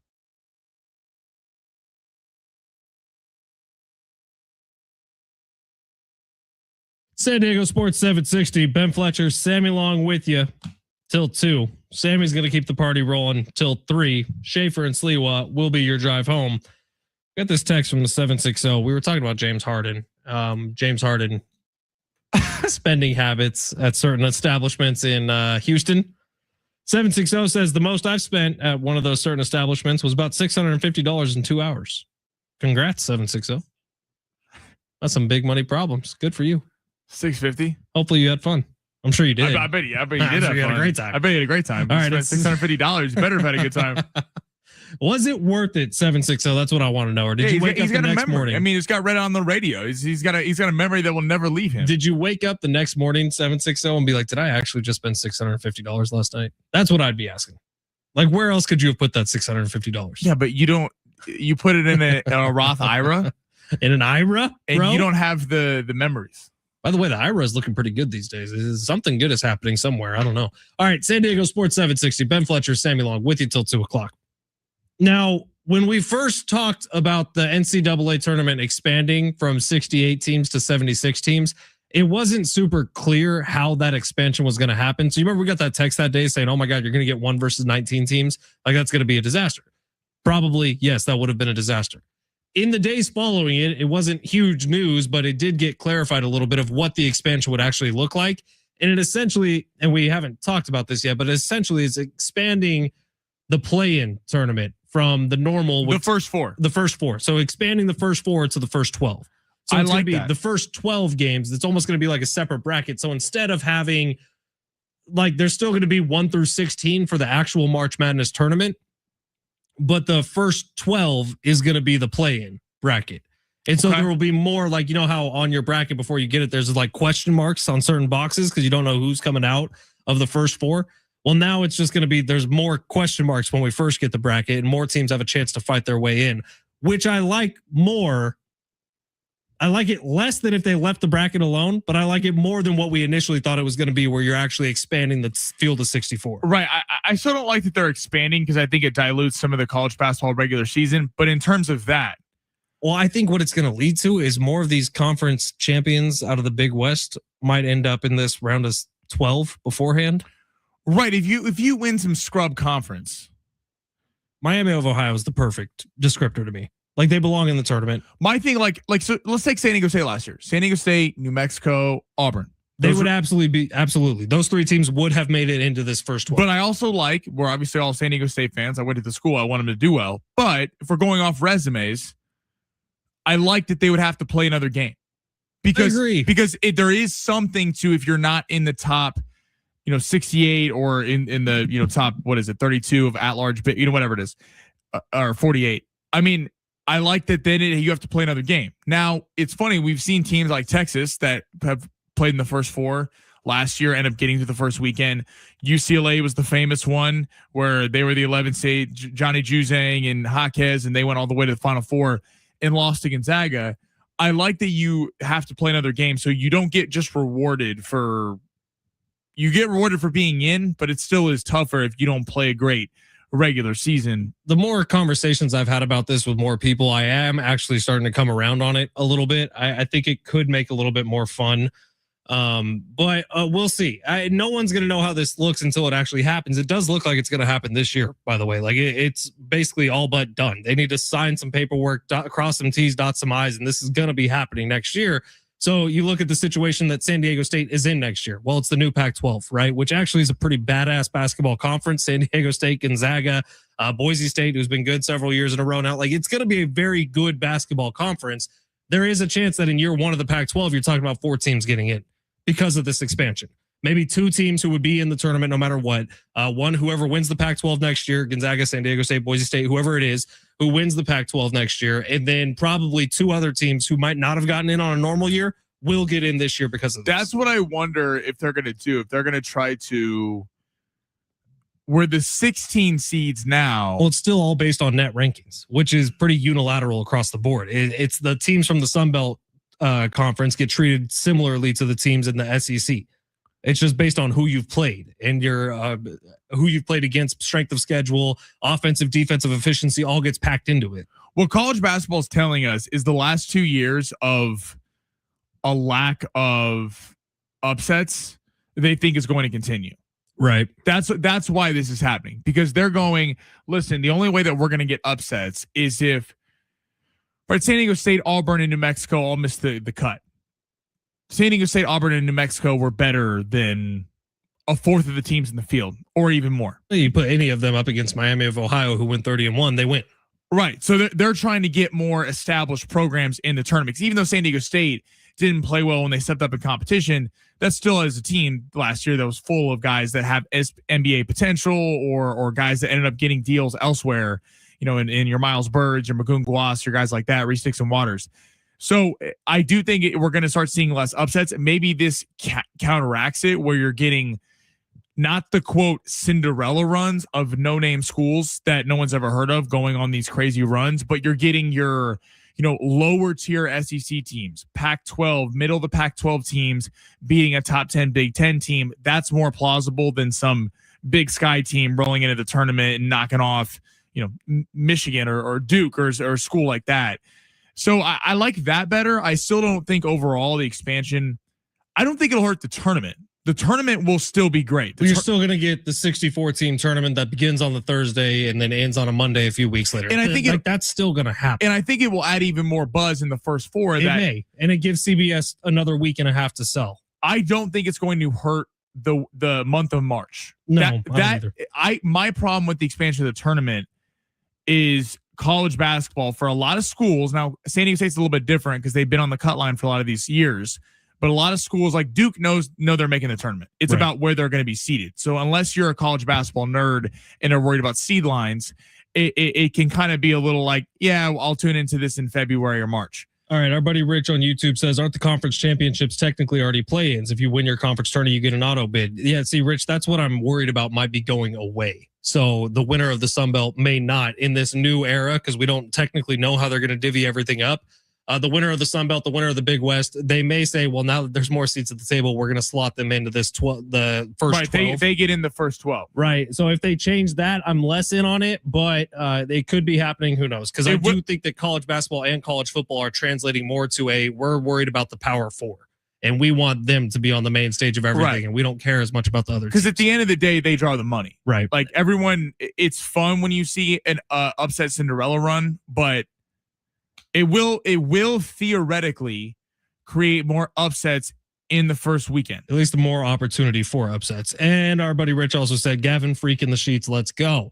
Yeah, if you're not watching, if you want a quick update, Gavin Sheets hit a foul ball that went about 1 million feet into McCovey Cove up in San Francisco. And then the very next pitch hit a home run about 1 million feet into McCovey Cove. Like, it was very Barry Bondsian, if you remember those highlights from the then Pac Bell AT&T Oracle Park up in San Francisco.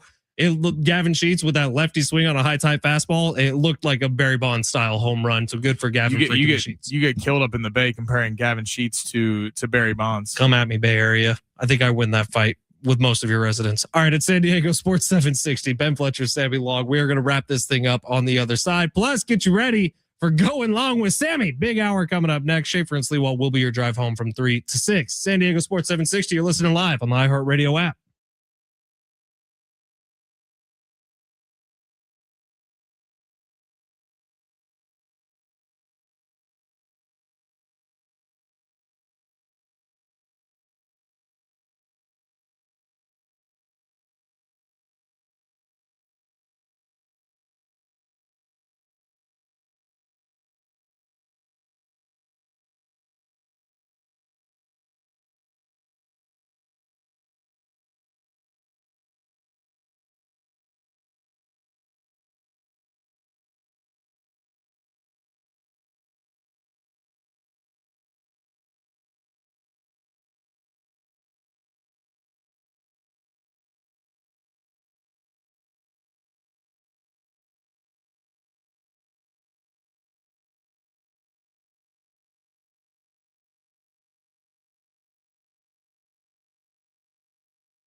SDFC back on the road this Saturday. They got Seattle. Pre-game match coverage with Adrian and Darren begins at 7:00 right here on your home for SDFC, San Diego Sports 760.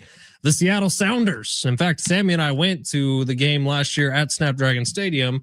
Seattle versus SDFC. We had a hell of a time that night. We did great when Chucky by himself hit the over for your boy in the first half. Unbelievable. Cool. That place going nuts with the El Chucky Lozano. It's a shame they can't figure that out, man. Yeah, clearly there's something off, right? This is a little bit to me the Kaminga Warriors situation. Like, yeah, it feels similar, and sometimes the best thing to do with that is just to move on, and it's probably better for the player and for the organization. So if something like, we obviously don't know everything that happened, everything that went down. Clearly there is something we don't know with Chucky Lozano, but maybe they work things out. I doubt it. It kind of seems like everything we've heard from the club, everything we've heard from Darren is that this relationship is done. Well, and you would think that given the last month and a half of the offense has been the problem, right? You know, Pellegrino's been good, but our guy Luca Bambino Invertson is kind of dominating right now. They got a lot of talent on the winger spots and the striker, but you do feel like if you had a player like Chucky Lozano, is certainly a game changer. I mean, he's not playing on the Mexican national team because he hasn't been playing with SDFC, so he hasn't been able to kind of gear up. Could have gone overseas and played, but largely you got as far as you did in the postseason last year without him. So I don't really know where to stand on that, because clearly there was something detrimental to the team that was going on, and they don't want him to be a part of the future, which is fine. It is just weird that he's still kind of in the universe. All right, let's see here. Text line 858's asking, can you run through long shots one more time? Sammy, why don't you pull that up while I read the other 858 text? That says, Gavin, big meat freaking the sheets, a.k.a. the Vanilla Berry Bonds, a.k.a. the home run Homo sapien. Yeah, Gavin Sheets, man, with a bomb earlier today into McCovey Cove. Always fun to see Gavin freaking the sheets. Get into one a little bit. You got long shots? I do. Got it right here. All right, so we got the Habs, the Canadians, the Montreal Canadiens taking on the Buffalo Sabres. I like the over 5.5. Both really young teams. A lot of talent. Some of the stars, though, for this series: Caulfield for the Canadians, Tage Thompson for the Sabres in the last series for both teams against the Lightning. And the Bruins didn't score much, and yet they still scored a lot of goals. So I like the over 5.5 tonight. Line came down from 6.5.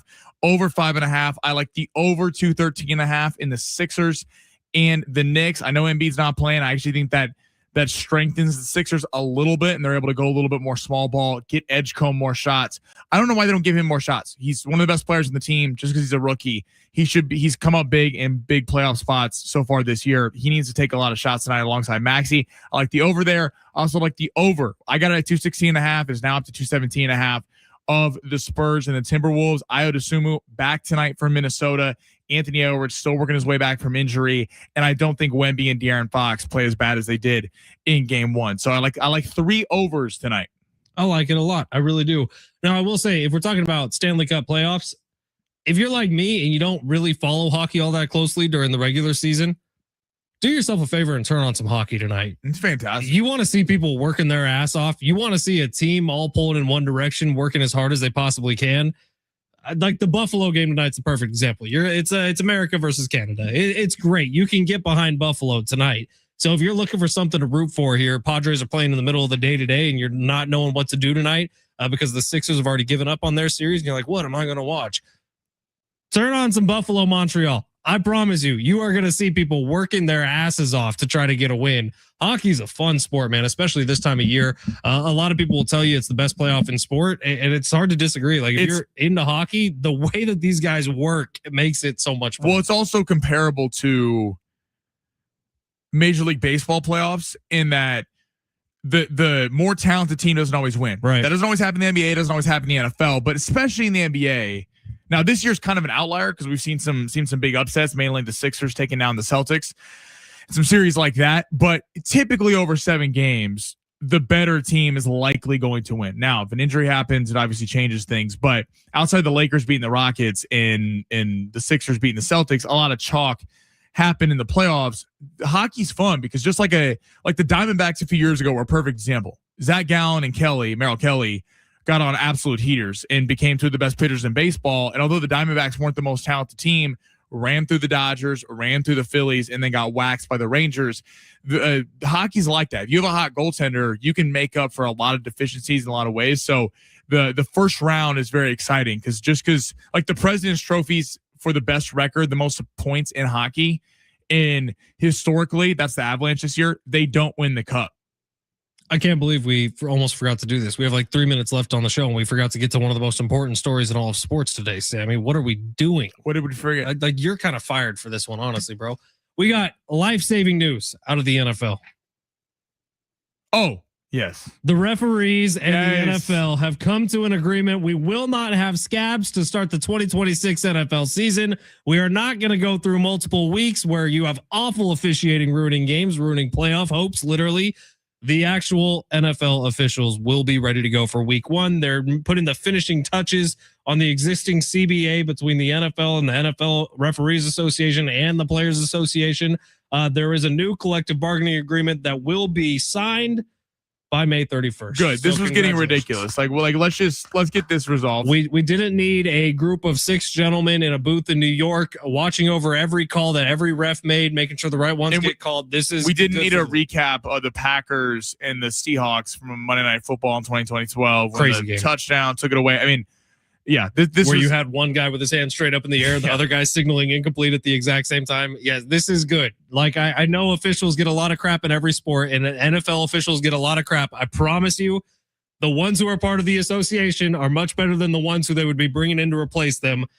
This is very good news for the NFL because, like Sammy was just talking about with college basketball, in the NFL, what happens if you start 0-2 in the NFL?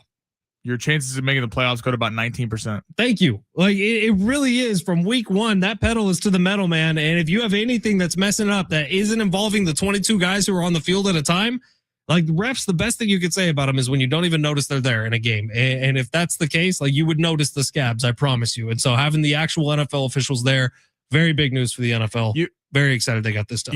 On a different note, you brought up a good point yesterday. So if people haven't seen it, Skip Bayless is making his return to First Take on Friday with Stephen A for a one-time show.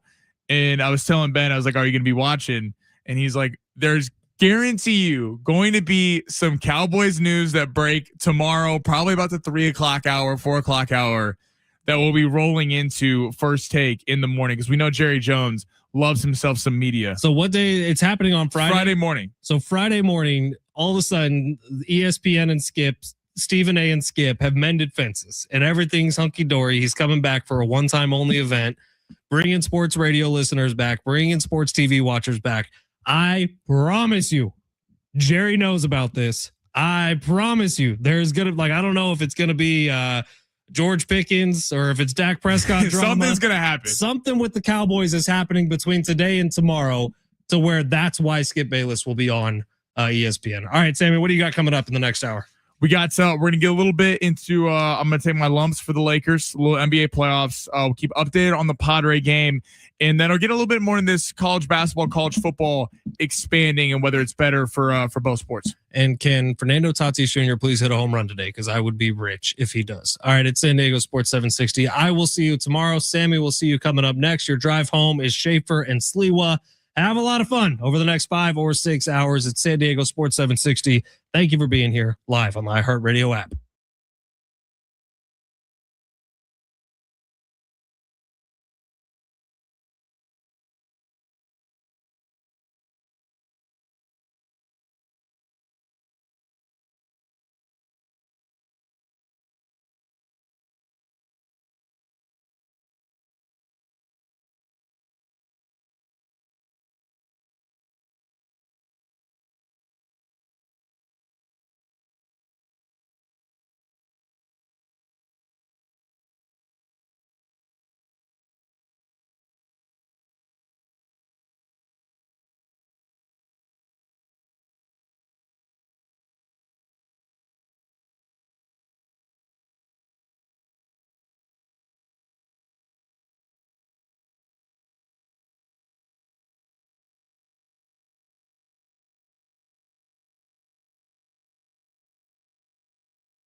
This report is sponsored by IHOP. The Padres and Giants are playing game 3 of their series right now up in San Francisco, and they're cruising. We're in the bottom of the 6th already. We're tied at 1 apiece. Later on today, we got some more round 2 action in the NBA playoffs. At 4 o'clock, we got 76ers at the Knicks. 76ers will have no Joel Embiid. He is out tonight with multiple injuries. And then at 6:30, we got game 2 of Timberwolves Spurs. Make today a little better with IHOP and the IHOP value menu, where a full satisfying meal is just $6 any day of the week. Picture fluffy pancakes, crispy bacon and eggs, or try the new BLT stacked high and served with fries. Big flavor, just $6 every day, $7 in some locations.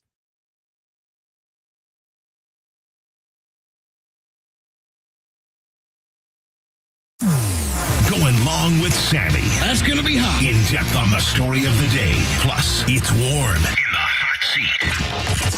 Now, it's Sammy Long. Yeah, I know. Text lines, let me hear it all day. The Lakers lose by 18 points.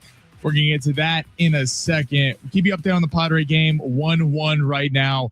But so we figure if you're wanting to watch Padres, you're watching the Padres. So we're going to talk about a lot of other stuff for the next hour until the game goes final. You get to college football playoff expansion coming up in 15 minutes. Is this good for the sport? A new proposal is gaining a lot of steam, plus a veteran NFL quarterback. The drama continues with Aaron Rodgers, where he will be playing. Does it matter where he's going to be playing? Some certain teams are pining for him, but love to hear your thoughts on anything today. 877-767-4760. That's to give us a call, 877-767-4760, or shoot us a text, 70470. Start your message with team. All right, we're going to get to it. The Lakers last night. It's funny because halfway through that game, I was actually really impressed how the Lakers were playing. They come out, they get a quick 7-point lead. They took the game seriously. And so many times when Oklahoma City plays somebody, they just boat race them from the jump. And it's not even a competitive game. By the time you look up, you're down 10-0 and you're constantly playing from behind. Well, the Lakers had a pretty good game plan. I got to give JJ Redick a lot of credit. I mean, Shai Gilgeous-Alexander for the first time in about a year had under 20 points at 18. SGA was limited. They were doubling him, running him off the line. LeBron, I love what they were running for him early, a couple double screen action, getting some easy looks to the basket.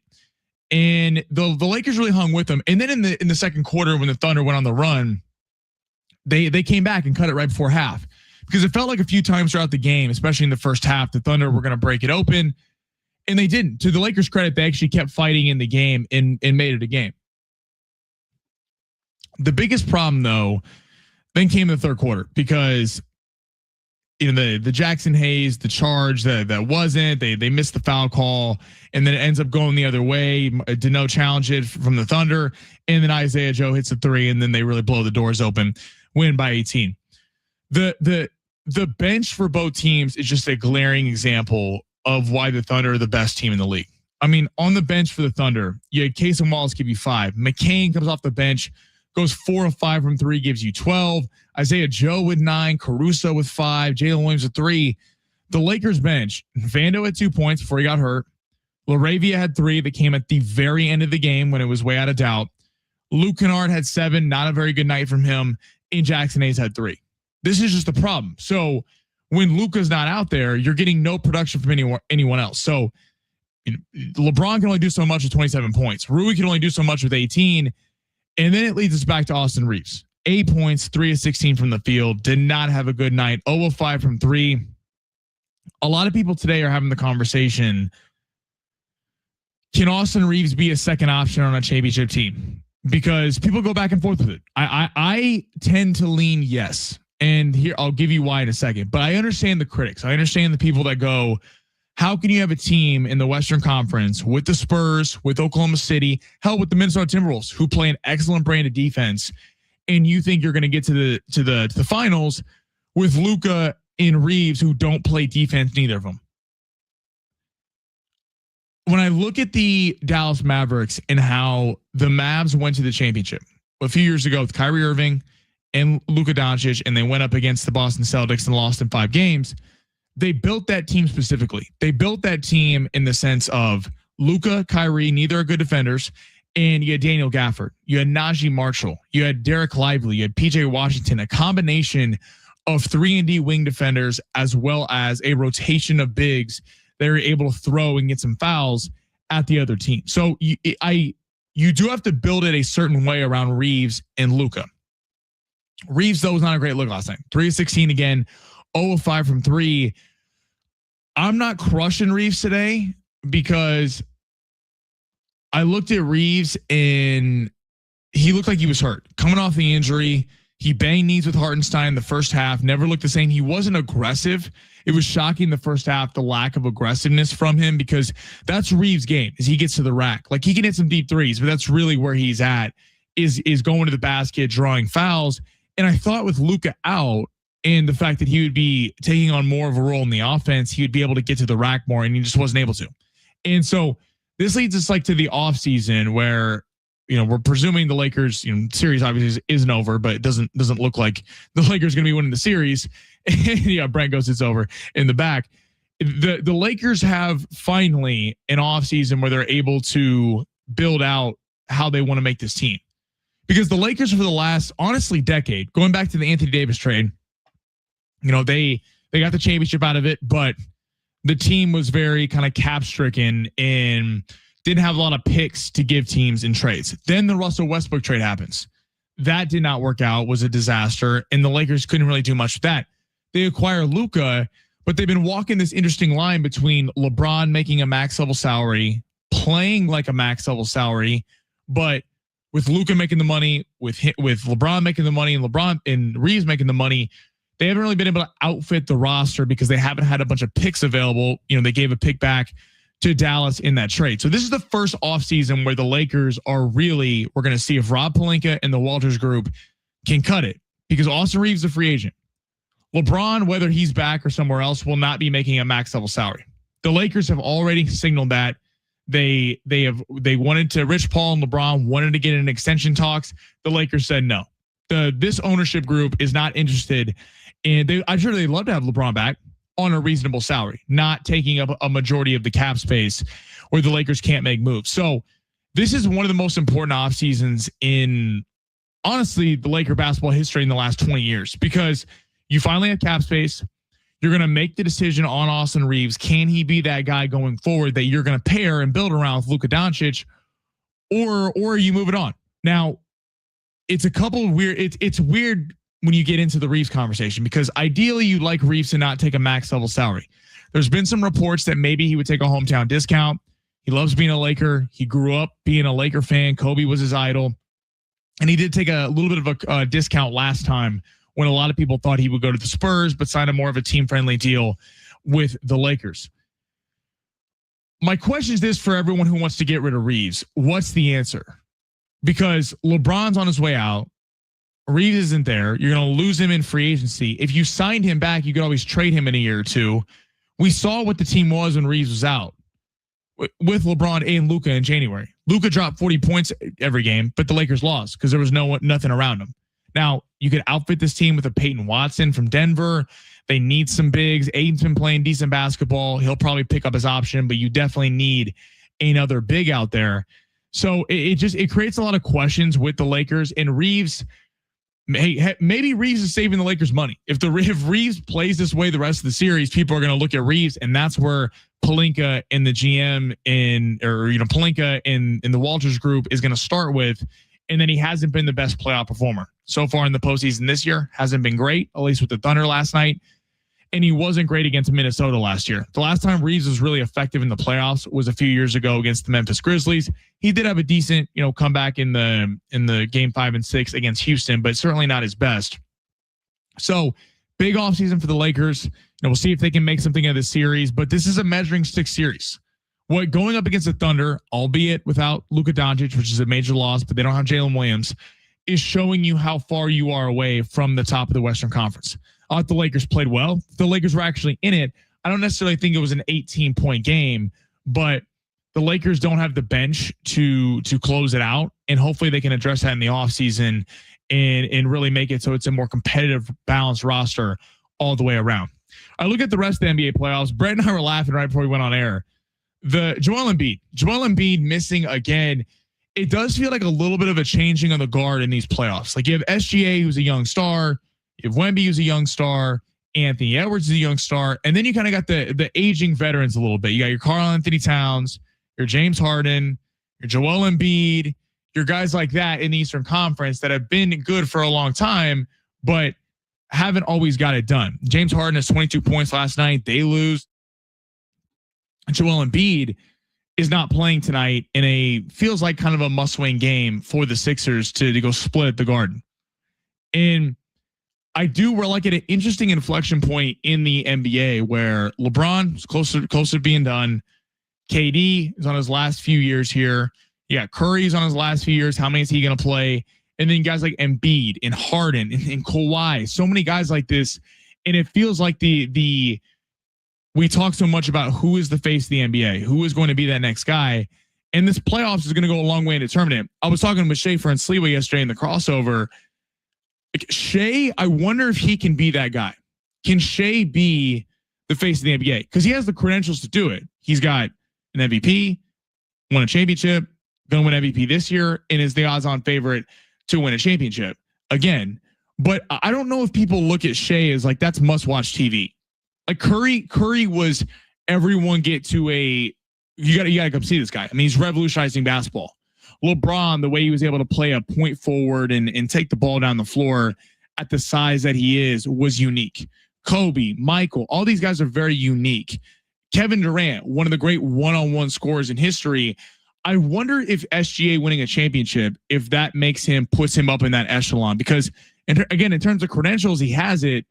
But I feel like even if he beats Anthony Edwards again in the Western Conference Finals, I feel like Anthony Edwards has more of a case to be face of the NBA.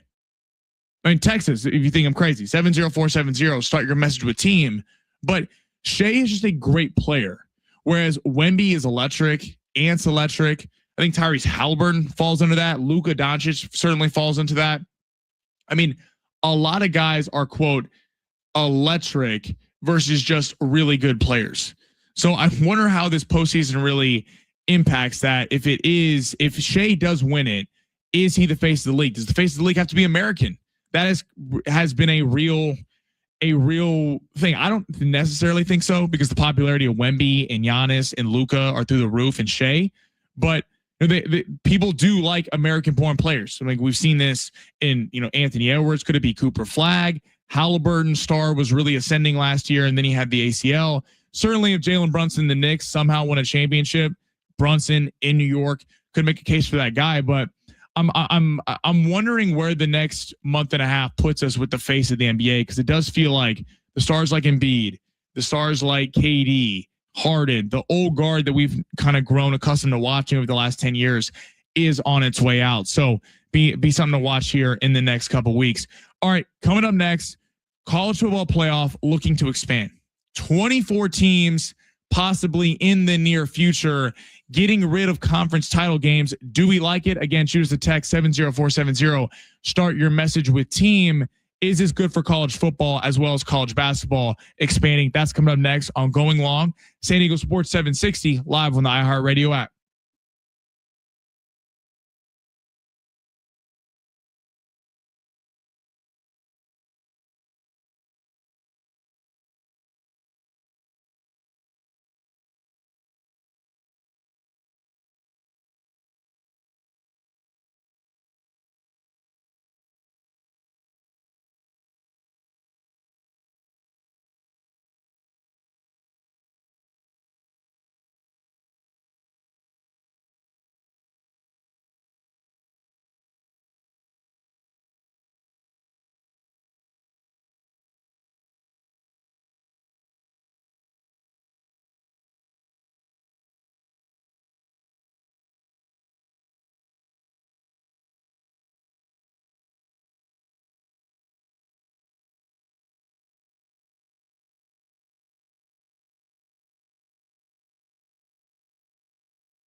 SEFC is back on the road Saturday when they take on the Seattle Sounders. Our pre-match coverage with Adrian and Darren begins at 7 p.m. on your home for SDFC San Diego Sports 760. So the the college ball playoff looking to expand to 24 teams per a lot of the board of directors. So what this would mean for the expansion, this comes interestingly on the heels of college basketball a week or so ago, expanding from 68 teams to 76 teams. So this is how it would work. Now it's a 12-team bracket right now. The proposal features a 24-team field, the elimination of conference championship games, top 8 seeds receiving a first-round bye, and opening round games hosted on campus. So 9 through 16, you would get to have a home playoff game on the campus. Conference title games would be out. Still, though, only one spot for the highest ranked group of 5 champion. So kind of surprised with the 24 teams. They wouldn't have gone to there being two teams from the group of 5. But overall, I like the expansion. I think college football expansion is much better than college basketball expansion. College football expansion allows for more teams to be in it. Like let's cut the BS. Bowl games don't matter anymore. Like let's stop pretending like we hear, oh well, the Cheez-It Bowl doesn't matter or the Frisco Bowl. I mean, come on. Bowl games stopped mattering after the BCS. When it went to the college football playoff, it stopped mattering. No, half the guys don't even play in non-important bowl games because they're gearing up for the NFL or they don't want to get hurt. Like this narrative of the bowl games is hurting that doesn't really matter anymore. With the 24 teams, I like that when it went from 4 to 12, it's allowed for more programs to be relevant. So now if you're a team like, I don't know, Purdue in the Big Ten, you're like, all right, well, if I'm a 5-star quarterback, and again, instead of sitting at Michigan or USC or Ohio State, I can go try to beat those guys and get in the playoff field with 24 teams and make a name for myself as a big time player. I think it evenly distributes more of the talent than it has in years past, where when it was the top 4 and certainly the top 2, I mean, it was Georgia, Alabama, Ohio State, Notre Dame consistently with the top 5 recruiting classes. I mean, every single season, because you knew that those teams had a legit chance to compete for a national title and be playing on national television to try to go to the NFL. With the elimination of conference title games, I go back and forth. Now, conference title weekend is fun. Now, in a weird way, this helps San Diego State a lot for putting a local ankle on it. San Diego State is never, even in the new Pac-12, going to have the opportunity that the Big Ten has or the SEC has, where the Big Ten or the SEC championship game is going to have 2 top 10 teams going at it. I mean, they last year, the Big Ten title game had Indiana and Ohio State 1 and 2 going at it on the final weekend. So you talk about resume builders, they're able to get big wins. Like San Diego State playing Oregon State is great. That's not the same as beating Ohio State. Like let's keep it blunt. Let's keep it 100% how it is. Now, with no championship games, that allows for San Diego State to schedule a couple of non-conference games that are legit. Maybe they play UCLA, maybe they play some of these schools. They're going to be playing a better schedule now in the Pac-12 anyway. And you go undefeated or you have one loss and you have some impressive wins. And now all of a sudden in a 24-team field, you're going to have an opportunity to be something, to actually to get in the field, which is very exciting for all of us locally. Overall, like take last year, for example, 12 teams got in. The big debate, right, was Miami got in over Notre Dame. And the other kind of debate was Alabama gets waxed by Georgia in the SEC championship game, and they got in over Notre Dame. But Notre Dame, for years, it's kind of hard to complain if you're Notre Dame because they were never playing in conference championship games when everyone else was. So they're sitting out on the final weekend when everyone else, again, is having big-time resume-building wins. I mean, we've seen teams benefit from not playing on championship weekend. Like USC, I remember this vividly, played Utah. They were the 4 seed, first year of Lincoln Riley, Caleb Williams, and all they had to do was get in to win the game. They'd be in the field. Ohio State, because of the way the Big Ten laid things out, it used to be an East and a West division. It wasn't always the top 2 ranked teams. So some team would always play Iowa because Iowa would always win one side of the bracket it'd either be Michigan or Ohio State playing them in the Big Ten championship game. So because Michigan beat Ohio State that year, it sat Ohio State on conference championship weekend. USC goes up 17-3 over Utah. Caleb Williams gets his ACL stepped on. They end up losing the game. Ohio State slides in after not doing anything on conference championship weekend. So I don't mind the fact that there's no conference championship games. It is fun seeing conference title games. So that'll be missing. But if we go back to last year alone, I mean, Notre Dame would have been in, huge brand. Texas was right on the outside, would have been a huge brand. Vanderbilt with Pavia would have been a fun story. Talks a lot of crap. That would have been fun to see. And USC would have been in, not to count a lot of other big time programs that would have gotten in the field. In the first, week 0 of college football is so kind of anticlimactic. Like, it's fun that college football is back, but week 0, a lot of teams, schools are not playing legit competition. They're playing a directional school. They're going to beat by 45. And I think this eliminates some of that because teams know in the Big Ten of the SEC, they don't necessarily just have their conference title game to fall back on because that's not going to be here anymore. So it creates scheduling non-conference games even that much more important. I enjoy this. Now, I understand the gripes of only one group of 5 teams still getting in, even with a 24-team playoff. You probably would like to go to 2 teams for locally from a San Diego State perspective as a alum of the team. But at the same time, group of 5 teams haven't exactly fared super well in the college football playoff. So part of me, we want the best matchups. You're trying to compete with the NFL, which is king. The NBA is on at that time. All the late college basketball's on. You're trying to draw ratings. College football does just fine of anything outside of the NFL. Who played Oregon this year? It was the purple school I'm blanking on. And who was that? TCU? No, not TCU. I'll look it up. It was some small school, but it would have been Texas, Oregon had they not got in, or it would have been USC, Oregon, a rematch. Now that draws big headlines. Notre Dame taking on Oregon is a much bigger matchup than whoever it was. Do we have it, Brent? James Madison. James Madison. That's who I was forgetting about. James Madison. Now, to their point, to be fair to them, they scored 34 points, but Ole Miss played a small school as well. So I'm all for getting the best matchups in college football, especially in a sport where you really need name brand or recognizable teams to drive home the product. Like Notre Dame, ideally, if they're doing a college football playoff, they want Notre Dame, Ohio State, USC, Alabama, Texas. I mean, you go through a list of them. Throwing Oregon up there for the Northwest, Florida. You want big time programs that bring something with it. And I like the 24 in that, because I think the critics would go, oh, it de-incentivizes the regular season. But 1 through 8 get buys, 9 through 16 get a home campus game, which road teams so far in the college football playoff have not fared very well, especially when they're going to play on the other team's campus. So it does create a still sense of urgency during the regular season because where you're seated really is going to matter. But it's nice that it gives more opportunities for more schools and mainly for San Diego State to possibly get in the field and do some damage. All right, coming up next on Going Long, Aaron Rodgers. We got some veteran quarterbacks who are still deciding on where they're going. Should teams want them? Should teams still want him to be the quarterback of the future? That's coming up next. Going Long, San Diego Sports 760 live on the iHeartRadio app.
This spread is sponsored by Anderson Plumbing, Heating, and Air.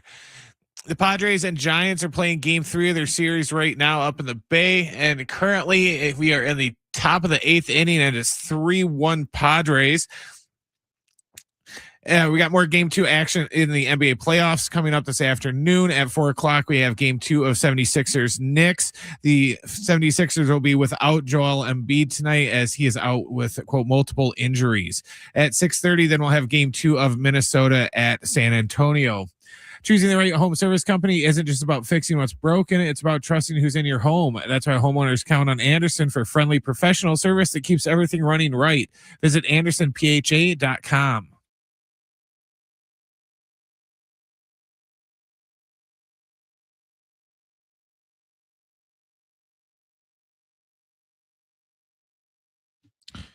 Padres looking good right now, up 3-1 in the 8th inning. Again, we'll get you full coverage of that after the game is wrapped. After we got some big news out of the NFL. So some veteran names: Russell Wilson and Aaron Rodgers. Now let's start with Aaron Rodgers. Kendrick Bourne, wide receiver for the Arizona Cardinals, said we're waiting on you. So once Aaron Rodgers to come play for the Arizona Cardinals, the whole Pittsburgh Steeler narrative has been odd. Like you fire, or Mike Tomlin, you quote agree to part ways. So he got fired. Mike McCarthy is now the coach. Him and Aaron Rodgers had beef in the past. Remember that whole story that came out during their time in Green Bay where Rodgers was switching the plays that McCarthy would call live in the huddle, basically calling his own game. And now all of a sudden they're singing Kumbaya, and McCarthy's like, "Oh, I love Aaron Rodgers," and Rodgers is talking about how much he likes him. But so everyone, it wouldn't be the NFL offseason if we didn't have Aaron Rodgers drama of when he would sign. So the only places that seem available are Pittsburgh, who doesn't have a quarterback. They did draft Drew Aller out of Penn State, and then in Arizona, Jacoby Brissett is in line to be the quarterback right now. They did draft Carson Beck in the second round. The player out of Miami took the team to the national championship game, played at Georgia before. So a guy's been in a lot of big games. My thing is this, and Brian, I'm curious your thoughts because you are a Bears fan and have hated Aaron Rodgers for a long time. I don't know why any team would want Aaron Rodgers. Neither of these teams are playoff caliber teams. Their records are not even like, think of the divisions they play in. The Cardinals play in the NFC West. They are for sure the 4th team in that division. You got the Rams, the Super Bowl defending champs in the Seattle Seahawks, and the San Francisco 49ers. They're 4th. You look at the Steelers. The Bengals are getting everyone back and healthy with Joe Burrow. You're probably losing to them. The Ravens, I think, are one of the dark horse Super Bowl teams this year. They're getting healthy. Outside of the Browns, I think that they're finishing 3rd in that division. So Aaron Rodgers was sitting there waiting to see if the only reason Aaron Rodgers would be viable for a team is if he were to go to a team that is ready to win. Like, had Minnesota not gotten Kyler Murray, I could have seen that. Not that Minnesota would have been a favorite, but you sat there and look at Minnesota, Addison, Jefferson, Hawkinson, you got Flores running the defense. That's a team that could at least compete. And we saw compete with Sam Darnold and Kirk Cousins over the years, and McCarthy was, played like JJ McCarthy. So I do think that if you're Aaron Rodgers, you're probably sitting there going, well, I'm going to 2 teams that's not going to be able to compete. And if you're these 2 teams, why would you want Aaron Rodgers when the draft class is so stacked next year that he's going to win you enough games? He's going to win you 5, 6, 7 games to where you're not able to pick at the top of the draft. But yeah, I guess you get quote name brand Aaron Rodgers to sell tickets. You just nailed it right there. It does make a lot of sense for the Steelers because they just need a quarterback, and I think they're a playoff team. But like you mentioned, Arizona needs a big name to put on their programs and stuff and to sell jerseys, because if they don't really have anybody to promote now that Kyler Murray's not there. And, so they'll take a, big name guy like that just to sell jerseys for a year. And he's half of what he used to be. And I'm still waiting for every big quarterback had that moment where their arm just fell off. essentially. Drew Brees had it. That's why all of a sudden he just started throwing 15-yard slant passes all the time. It happened to Peyton Manning like in season that one year where he was throwing bombs and then all of a sudden he couldn't throw it past 20 yards down the field. It hasn't happened to Rodgers yet, but it will eventually at some point. So I think teams that are going to take a risk on him now are just going to take him just to sell some jerseys and make a little quick cash grab for a year. Right. And it's a good point. And you sit there, look, I get front offices don't want to just like fans can sit there and go, I would rather have them suck for a year to get a quarterback, because a lot of, the personal side of this, a lot of head coaches and GMs don't want to just suck. So the next guy comes in and gets to take the high pick on the high draft pick. But if I am top down these franchises, I'm looking at the Arizona Cardinals, the Pittsburgh Steelers, and I always make this argument with Shador. The Browns going, hey, let's start Deshaun Watson. What is because Deshaun Watson is going to turn into something in the NFL. At least if you start, Dylan Gabriel or Shador Sanders or the quarterback they got in the 6th round out of Arkansas, maybe they could be something. And again, if Shador sucks, if Shador is terrible, then you're picking at the top of the draft next year with Dante Moore from Oregon, Arch Manning from Texas, Lenora Sellers, Maeva, CJ Carr. Julian Sand. You go down the list. This is supposed to be a stacked quarterback class next season. And if I'm the Arizona Cardinals, I would much rather see what Carson Beck has to offer and see if he could be something. You spend a 2nd round pick on him, so you obviously think he has something. Then go sign an Aaron Rodgers, who's going to take you out of the conversation for a top pick next year because he'll win enough games to where you're not picking in the top 5. You don't know you have in Carson Beck, so that's still going to be an unanswered question mark. And you're just back in the same spot. Like, do people not see what the Pittsburgh Steelers have been for the last 15 years? They have been a team that is consistently, they get to the postseason or they just miss out, except they don't have the top tier talent to win. In the NFL today, if you don't have a quarterback, you're not winning. It's frankly that simple. Like, you can get to the playoffs, you can maybe win a round depending on a matchup, but you're not going to sit here and go win a Super Bowl if you don't have a quarterback that you feel competent in and is your franchise guy.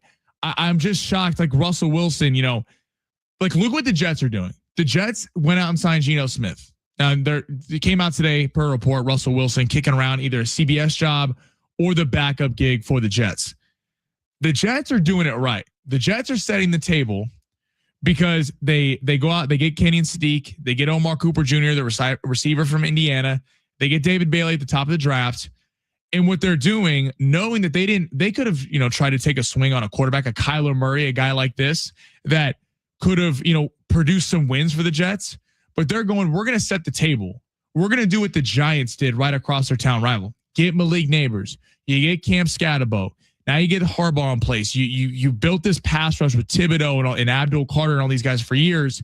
And now next year, when the Jets are probably going to be a fun, young, exciting team, but not win a lot of games because they don't have a quarterback, and Geno Smith is not what he once was with Seattle, they're going to be able to take the franchise guy. They're going to be able to take Arch Manning or Dante Moore, and yet the cupboard's not bare.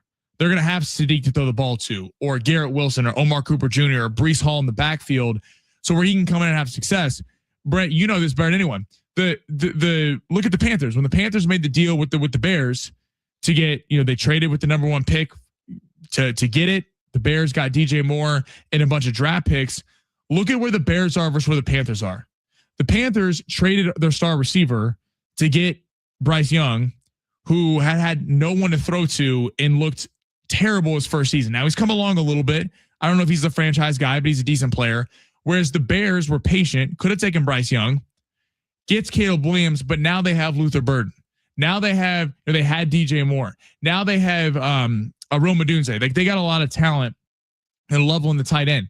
They got guys that can ball to where they're in a position to where now the Bears are one of the favorites in the NFC, and we lost a close game to the Rams in the divisional series. So it just goes to show, I think, why, who knows where he ends up, but why the Browns and the Cardinals and a lot of these franchises consistently pick toward the top of the draft every year, despite having a lot of draft picks.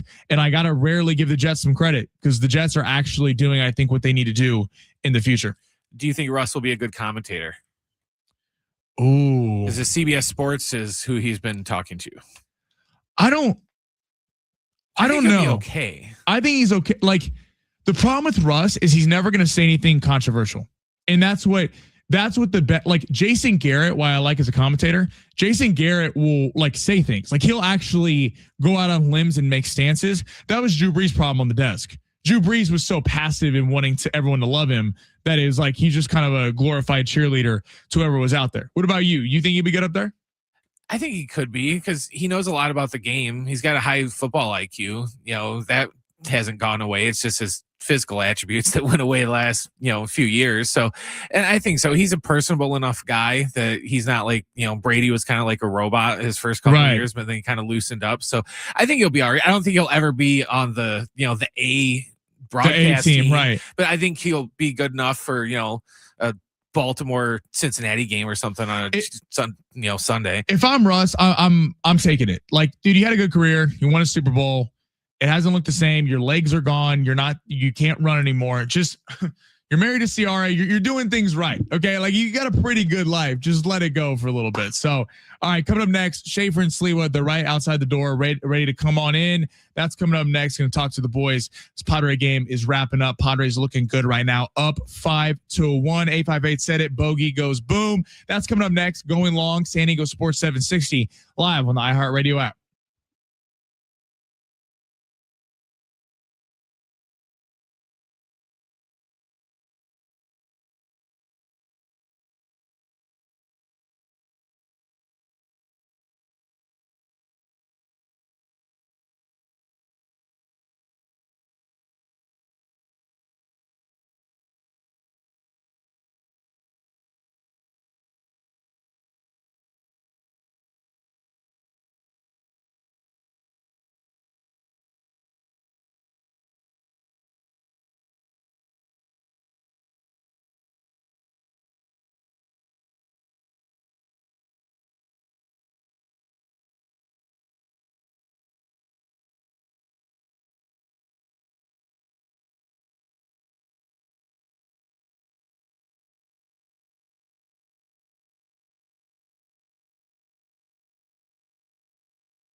So we were just having a gym conversation in here.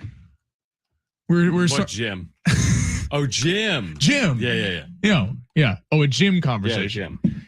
We were sitting here talking about whether we like leg day or not. Well, because Schaefer kept saying that today was his max out day. So Schaefer, what's crazy How to many me? plates you doing on the I'm doing like a lot. Right. No, I know. A lot. I know. I'm That's doing a good. plates. I'm doing bowls. I'm doing silverware. You I'm putting everything It's on a that thing. good point. It's a lot, and I think a lot of people who work out know what you're talking about. You're You know actually what I'm only saying? talking kind of to Plates. them. Yeah. You know what my number one pet peeve at the gym, this happened earlier? Can I guess?